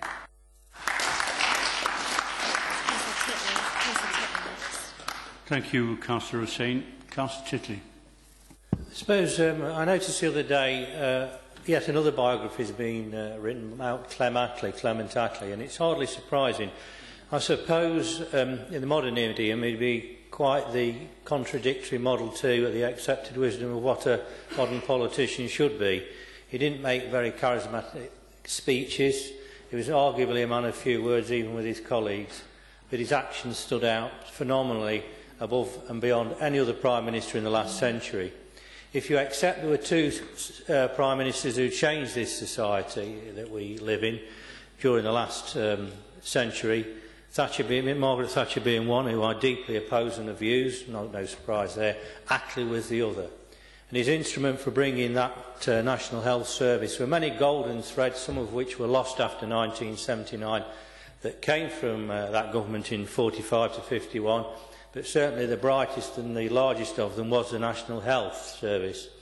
And his instrument for doing that was Nye Bevan, and Nye Bevan was a cute man. He came from the Welsh mining villages. He'd been brought up in the trade union movement, and he knew effectively, for want of a better phrase, he got to buy the doctors off, and he did that. I mean, we in the trade union movement say the BMA, possibly alongside the Law Society, respect to anybody who's a member of the Law Society, the best trade union in the business. I think the bottom line with this is that the National Health Service, in the perception of the man and the woman in the street, is it is free to them, and it's free at the point of delivery. And like Paul, I've got a personal reason for being grateful, like many of us have for that. My mother, from 1954 until she died in 2012, 58 years, was an insulin-dependent diabetic who, as her life progressed and her health deteriorated, which is often the case with diabetes, but not always, we called upon the National Health Service a lot. So I think that the theme and the foundation of this motion is well founded.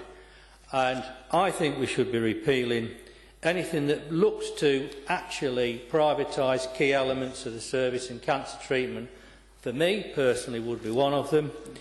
And I think this and any future government should not go down the route of putting cost, or rather profit, before quality. And that would go indeed in the elements of the National Health Service that you could argue are already outsourced. Quality should be first, cost second.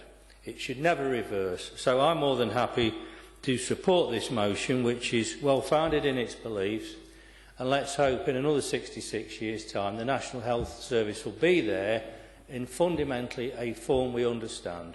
And I go one further than this, and it may not be popular. If we have to pay more taxes to preserve that services, I for one am prepared to pay them.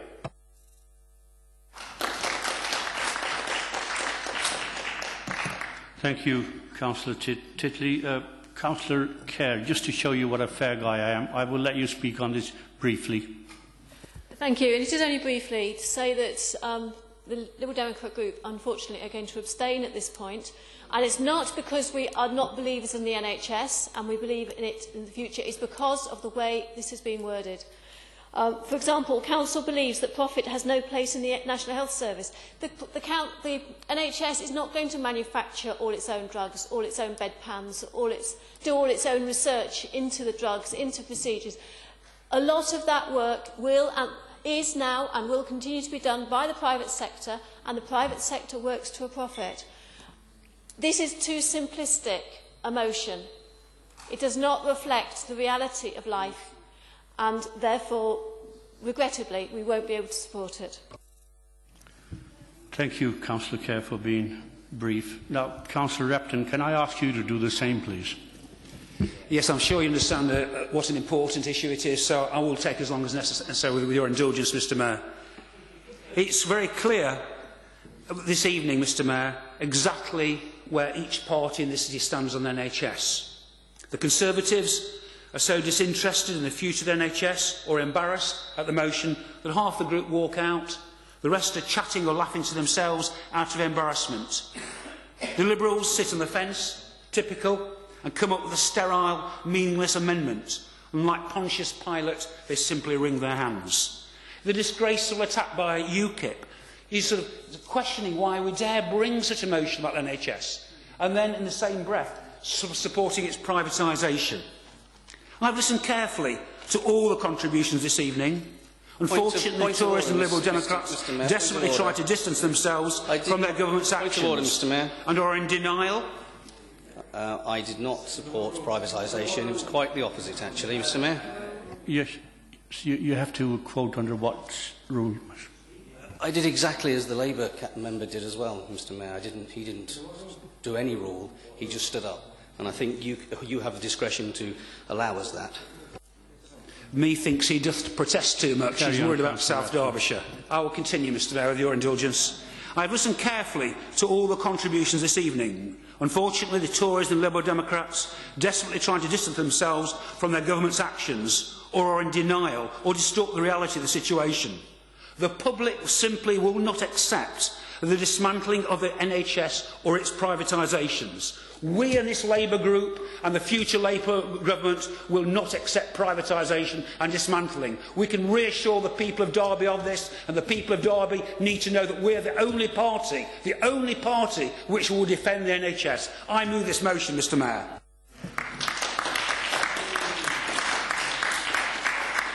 Thank you, Councillor Repton. Can we now move to the vote? Those in favour of the motion?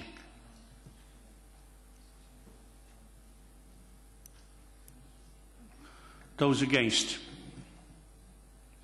The motion is carried. Thank you. Right, we come to the third motion of the night. This one is proposed by Councillor Russell and seconded by Councillor Stanton. Councillor Russell.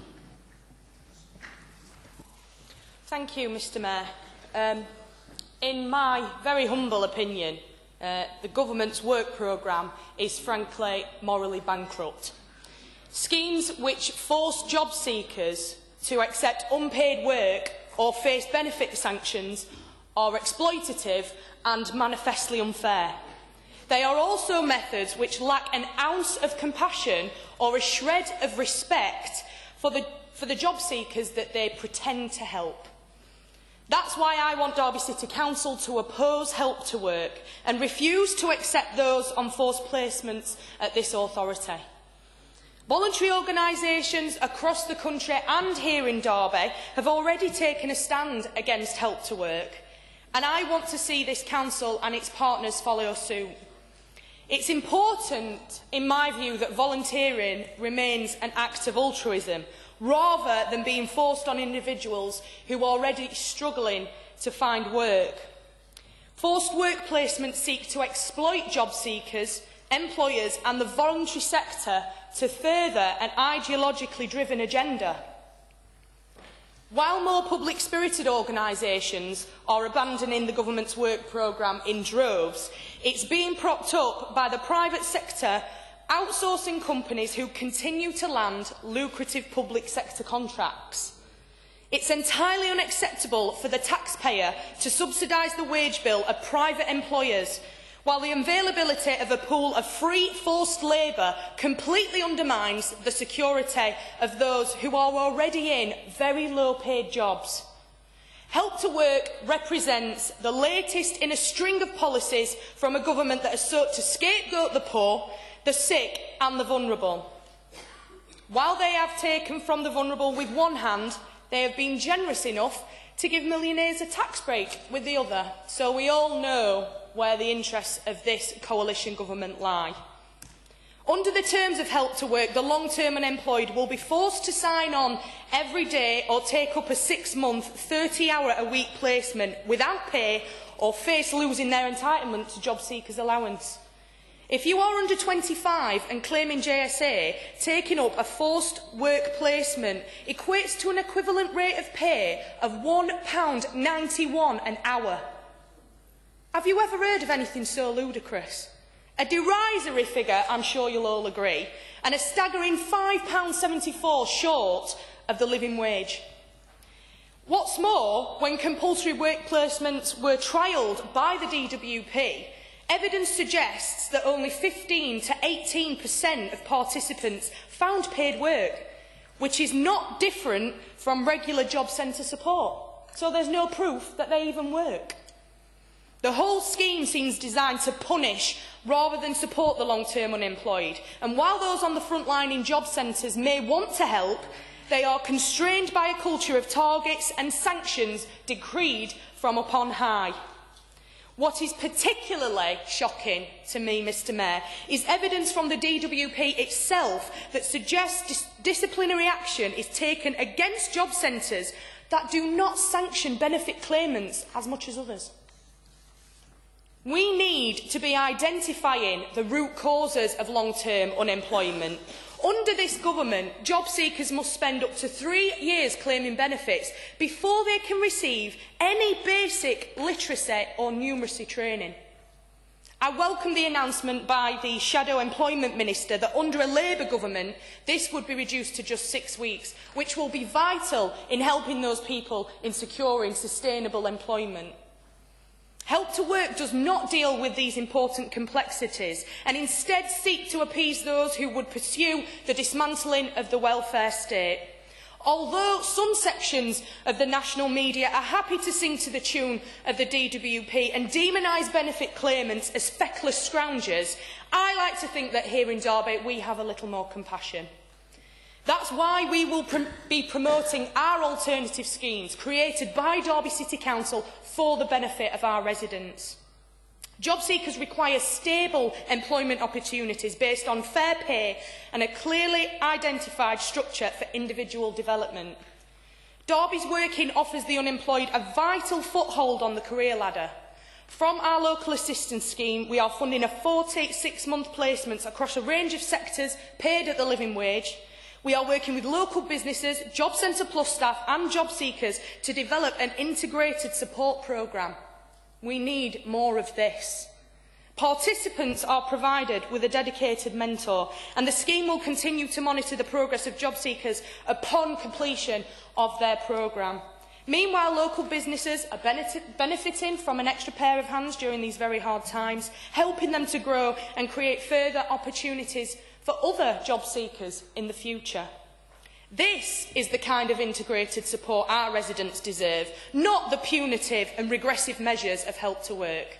Asking job seekers to choose between destitution and forced labour is an abhorrent policy, and those responsible should be absolutely ashamed.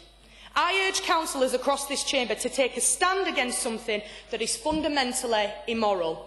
I hope together we can demonstrate that this council and this city will not be complicit in forced labour and that we can do better for our residents who are seeking work.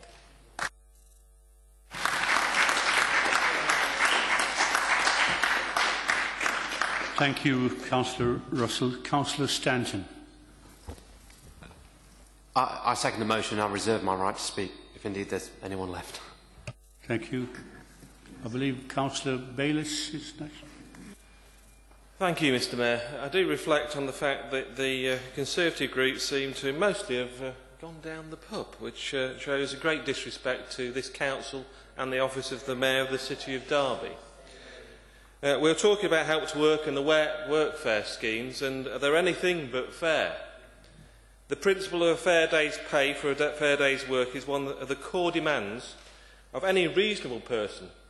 I believe that workfare schemes, and Help to Work is one of them, fail to measure up to this principle. The Council is right to oppose the use of workfare schemes, and why? Schemes are nothing more than forced unpaid labour. Workfare programmes subsidise private employers by making taxpayers pay for the wage bill. Workfare is undermining people's employment by replacing paid jobs with this forced labour. Workfare stigmatises benefits claimants and locks them further into poverty. And there's no evidence that actually the programmes get people actually into work. Under employment law, people who work set hours, do set tasks and contribute to a value of an organisation are liable to be regarded by the courts as workers and entitled to at least the minimum wage. And it's also interesting when you compare the workfare schemes with internships. And the reason I mention that is that they are another source of unpaid labour. And it's quite interesting to see that the Liberal Democrats, particularly, and one MP called John Leach, the MP from Manchester, is to be investigated by HMRC after advertising 9 of unpaid internship vacancies in the last 3 years, despite his party leader's call to not do so. And also it's interesting that the HMRC say they're going to crack down on these schemes because the interns should be paid for the work they do. It's a shame they're not applying the same standard to help to work. There seems a degree of hypocrisy here. And it's a growing concern, it should be a growing concern to us all, that the young and unemployed are being exploited while those unable to work for free are being blocked out of valuable opportunities and reflect again. 3 years ago, the Lib Dem leader Nick Clegg announced a ban on use of unpaid internships, but would enforce it in his own office and Lib Dem HQ. Lib Dem MPs have ignored that and gone on to employ people unpaid. But of course, most reasonable people would realise that the objection to using young job-seeking campaigners to have unpaid internships is wrong. But they just don't get the hypocrisy. They'll vote for something into law and then say it's a different on another day of the week. In fact, in May of this year, we've had unpaid internships that last longer than 4 weeks were proposed to Parliament, but not if you're on JSA, would appear with the same standard apply. As I say, Lib Dems say one thing, do another, and it gets near election, claim that all the policy you voted into law nationally, I'll give you an example, bedroom tax, was a bit of a mistake. We hear that again. I think the electorate themselves might see through that tissue paper and think cover up. Just as much as teachers may have cheered the fact and the educational establishment, I got 1 or 2 texts the other day about the fact the witch is dead. I think they meant the wizard when Gove moved away. But they put somewhere there to calm the education establishment down so that people are not up in arms by the time we get to the general election next year. I think, too, people will see through that cynical measure as well. What we need here, in terms of people not gaining employment opportunities, is some real policies that will give real work skills and training to those who are out of work, and hope to them, rather than attacking them because they're poor, beating them because they're powerless, and by the powerful of the coalition government, and forcing people into poverty-wage jobs. One of the stats that I saw the other day was about low-paid skilled jobs. There's going to be, by 2020, around 5 million people chasing about 3 million jobs. And we need to address that. We need to radically address that. And the cost of living issues in real, meaningful ways to give people real skills in real jobs at the living wage. Dignity and respect and hope are what we need here, not disrespect, poverty and despair. And there is only one party who's going to do that. After the 7th of May next year, it will be the Labour Party doing that. And therefore, that's exactly why we need to make this point tonight, move on, vote for it and make sure this council does not participate in any scheme that reintroduces this sort of slavery in this city. Thank you, Mr Mayor.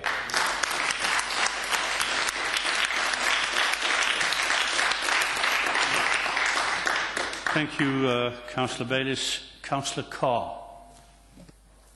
Thank you, Mr Mayor. Well, this group is going to oppose this motion. There are bits of it we like, but it's so complicated that we've decided to not to try and amend it. I'll explain why, if you'll allow me, Mr Mayor, to keep those people quiet over there. Yes, I did say you can speak, Councillor Carr. Thank you. Yeah. Right. First, if we just look at some figures, unemployment is now at a 6-year low. Yeah, I know there's some spurious claims from the people opposite about the quality of the jobs, but the fact is that having any job is a guarantee of getting a better job in the future. And there are now also, thanks to this excellent government, in excess of 860,000 apprenticeships, an all-time high. Now, Councillor Russell has made some claims that a few voluntary organisations are refusing to take part, apparently. Depending on whose spin you listen, there's somewhere between 30 and 350 organisations nationwide that have refused to take part. Well, there are 180,000 plus voluntary organisations in the country, so that's an exceedingly low percentage of those who are clamouring not to take part. The motion also, and this is the bit I was alluding to earlier, narrowly focuses only on one aspect of Help to Work, that is community work placement. There's no mention of the intensive support regime which provides personalised support by work coaches. So if you throw that Help to Work out, you lose that element as well. This is one of the elements produced by Help to Work which produced very good results in the trial to which Councillor Russell referred, resulting in improved numbers of claimants getting jobs. Rejecting Help to Work would seriously damage this excellent programme. Help to Work is aimed at a client group that is very difficult to help back into work, and to reject it out of hand will make life even more difficult for them. We should support in this excellent initiative, not trying to wreck it. And finally, just as an aside, I'd like to point out to Councillor Titley something he said earlier. The most important piece of social legislation of the last century was the Old Age Pension Act of 1908, passed by a Liberal government. Thank you, Mayor.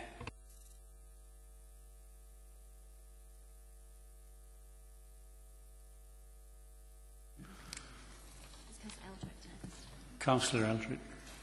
Thank you, Mr Mayor.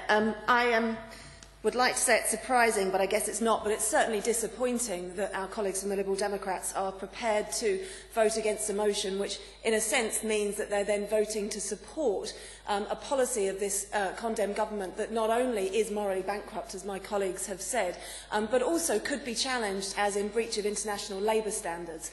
And I'd just like to bring members' attention to ILO Convention 29. You may laugh, but these are accepted international labour standards. And the UK is a signatory to ILO Convention 29, which seeks to abolish forced labour.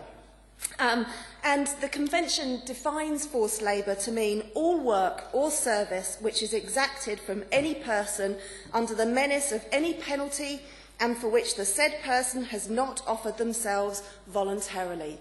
The aim of this convention is obviously to protect those in our societies who are the most vulnerable and who cannot necessarily protect themselves. As I said, the UK is a signatory to this convention and has been since 1931. And given that the Help to Work programme scheme is designed to force people into compulsory work placements or face losing their benefits, it is very difficult to see how it enables us as a country to meet our commitments under this convention. So I would suggest that, rather than attacking this motion and the incredibly valiant efforts of this Labour administration to support people back into work and to generate employment in this city, they should be asking themselves whether or not they feel comfortable supporting a policy which potentially puts us on a list internationally of countries which violate labour standards and possibly in the same class as countries like Qatar, who we campaign against. I support the motion.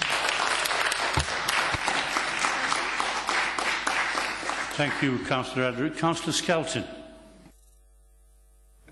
Thank you. I think we need to go back to some facts. Just looking at some of the facts before me about what happened in Parliament. When Labour actually had the opportunity in Parliament to vote against these things that were being pushed through, I think it was 43 Labour MPs rebelled against their whip. They were whipped to abstain. And if I'm allowed to mention, Councillor Williamson abstained. He didn't vote against, unlike 43 of his more brave colleagues. So obviously what the current Labour councillors are actually saying is their MP was wrong. And he should have voted against instead of abstaining, because as it says in the Observer newspaper, Rachel Reeves vows to cut welfare bill and force long-term jobless to take up work offers or lose state support. And the headline was, Labour will be tougher than Tories on benefits, promises new welfare chief. So there are Labour councillors here saying, you know, we're not going to force anybody to do anything, you know. And yet in Parliament, their parliamentarians are saying, oh yes, we will, we're going to be tougher than the Tories. You know, out-Tory the Tories. So, you know, facts. You just aren't living in the real world, are you?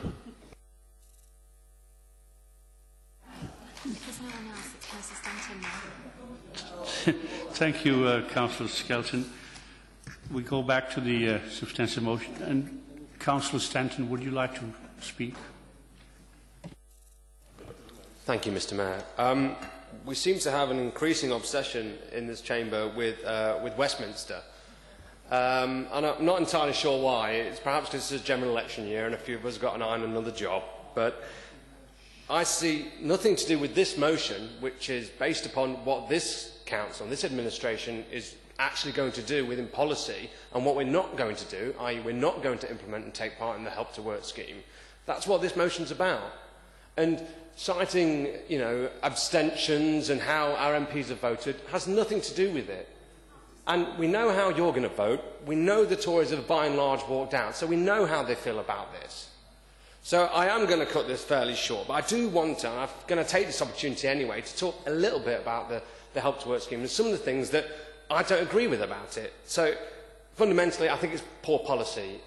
It's back of a fag packet. It's going to affect only 3% of those people on JSA, and yet it's been thrust into the limelight by the media.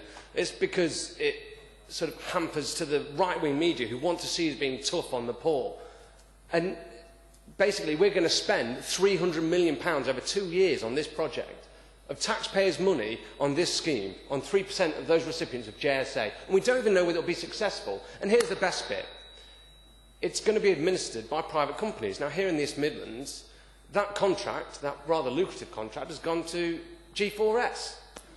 So, I mean, those of you who aren't familiar with G4S, these are the people who failed to meet their obligation at the Olympics, who were charged with mismanagement of the criminal tagging system, and only 3 weeks after that ban being lifted of being able to even win a contract, they're awarded a large chunk of this lucrative contract. Now, I personally am not sure whether they're appropriate people to be administering something as important as this, and certainly not worth £300 million of my money. But economically, it's poor. It's poor because, and I understand, Councillor Carr, you know, the idea of get people used to work, and it's a laudable aim to try and get people into work, but the economics of it don't back that up, and it's for two main reasons. We're going to supply labour into the market at a conscript level at zero price. So what's that going to do? What would it do to local administrations, for businesses, who all have an eye on the bottom line? It's going to crowd out the job market. It's going to mean there are actually fewer jobs available at the lower level for people to actually take on. So those who genuinely want to get into the job market on that gainful employment level, the jobs won't be there. It crowds out those jobs. It supplies labour at an artificially high level for nothing. And the second impact it will have, because you're oversupplying labour, is an impact the equilibrium and have a downward pressure on wages. Now, do we really think that amidst a cost of a living crisis and the largest drop in living standards since the Second World War, do we really need a time when there's a downward pressure on the lowest of wages, when we're flooding the market, the entry-level jobs with free labour? No. It's just, you know, it beggars belief. And at this stage, I also think that we don't even need to go that far. I personally think that we also need to look at the moral side of it, of what the introduction of conscript labour, which is what this is, does to the devaluation of work. Councillor Bailey said it, a decent day's work and decent day's pay. And what happens when you're working hard, you're stacking shelves or whatever it might be? I've done it for 7.5 years, stacking shelves. And then suddenly you've got someone next to you who goes, oh, I'm only doing this because I've been forced to do it. How do you feel about that? How does it feel about those people who are putting their ties on and going to interviews at entry-level jobs to try and get these jobs? And you go, no, your jobs are conscript jobs. And we're very careful that we do not create a subclass of this society who are conscript workers. It's happened before. We've done it in the workhouses. It was previous to that, it was slavery. Whenever we've devalued members, parts of our society and said that these people work for nothing, and it's never, ever worked out well. It's always led to greater social division and not a reduction in that. This scheme just won't work. It's poorly thought out. It just panders to the right-wing media. And I am proud that this council that took a stand on living wage and says that, work should be work to live. It should be worth it. We value work, so it should be that we're not going to, with the same hand, have the rank hypocrisy of devaluing work by saying, yes, we'll accept conscripts to paper over the cracks of the cuts in this council. So we'll get volunteers to do the jobs that we used to pay people to do. So I second this motion.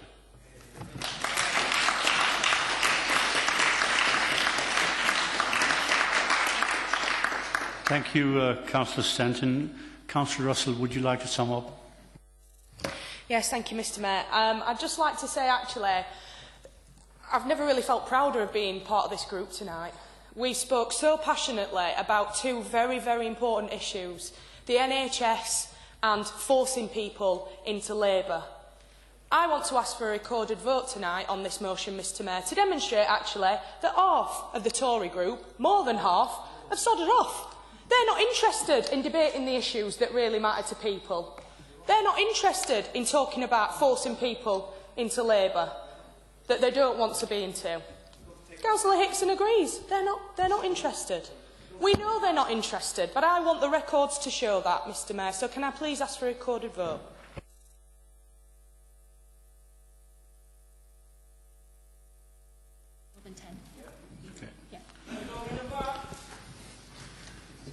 Will members please indicate when I call their name if they wish to vote for or against the motion? Councillor Afzal. For. Councillor Ashburner. Councillor Bailey. Absent. Councillor Banwaite. For. Councillor Barker. Absent. Councillor Bayliss. For. Councillor Bolton. Absent. Councillor Kerr. Councillor Carr. Councillor Davis. Absent. Councillor Dinser. Councillor Eldred. Councillor Graves. Councillor Harwood. Councillor Hazelgrave. Councillor Hickson. Councillor Higginbottom.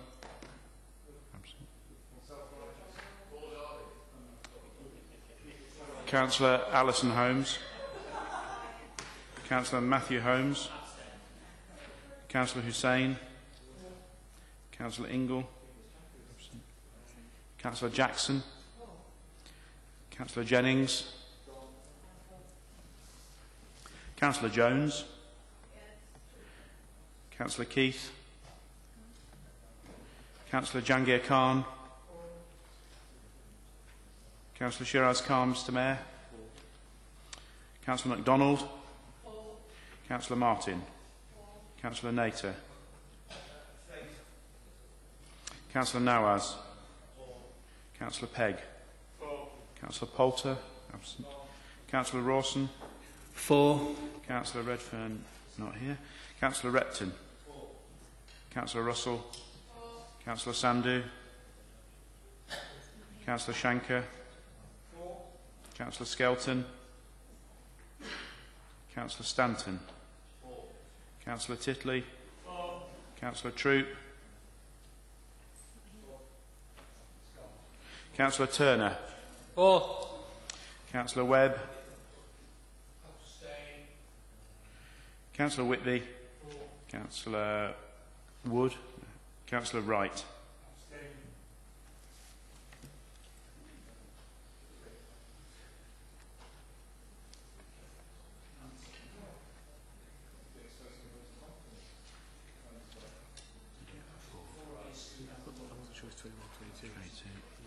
Against?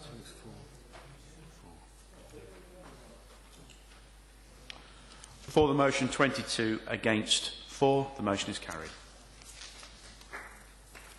Thank you. And no, we're not having a recount. Well, thank you very much, everybody. That concludes the meeting for tonight.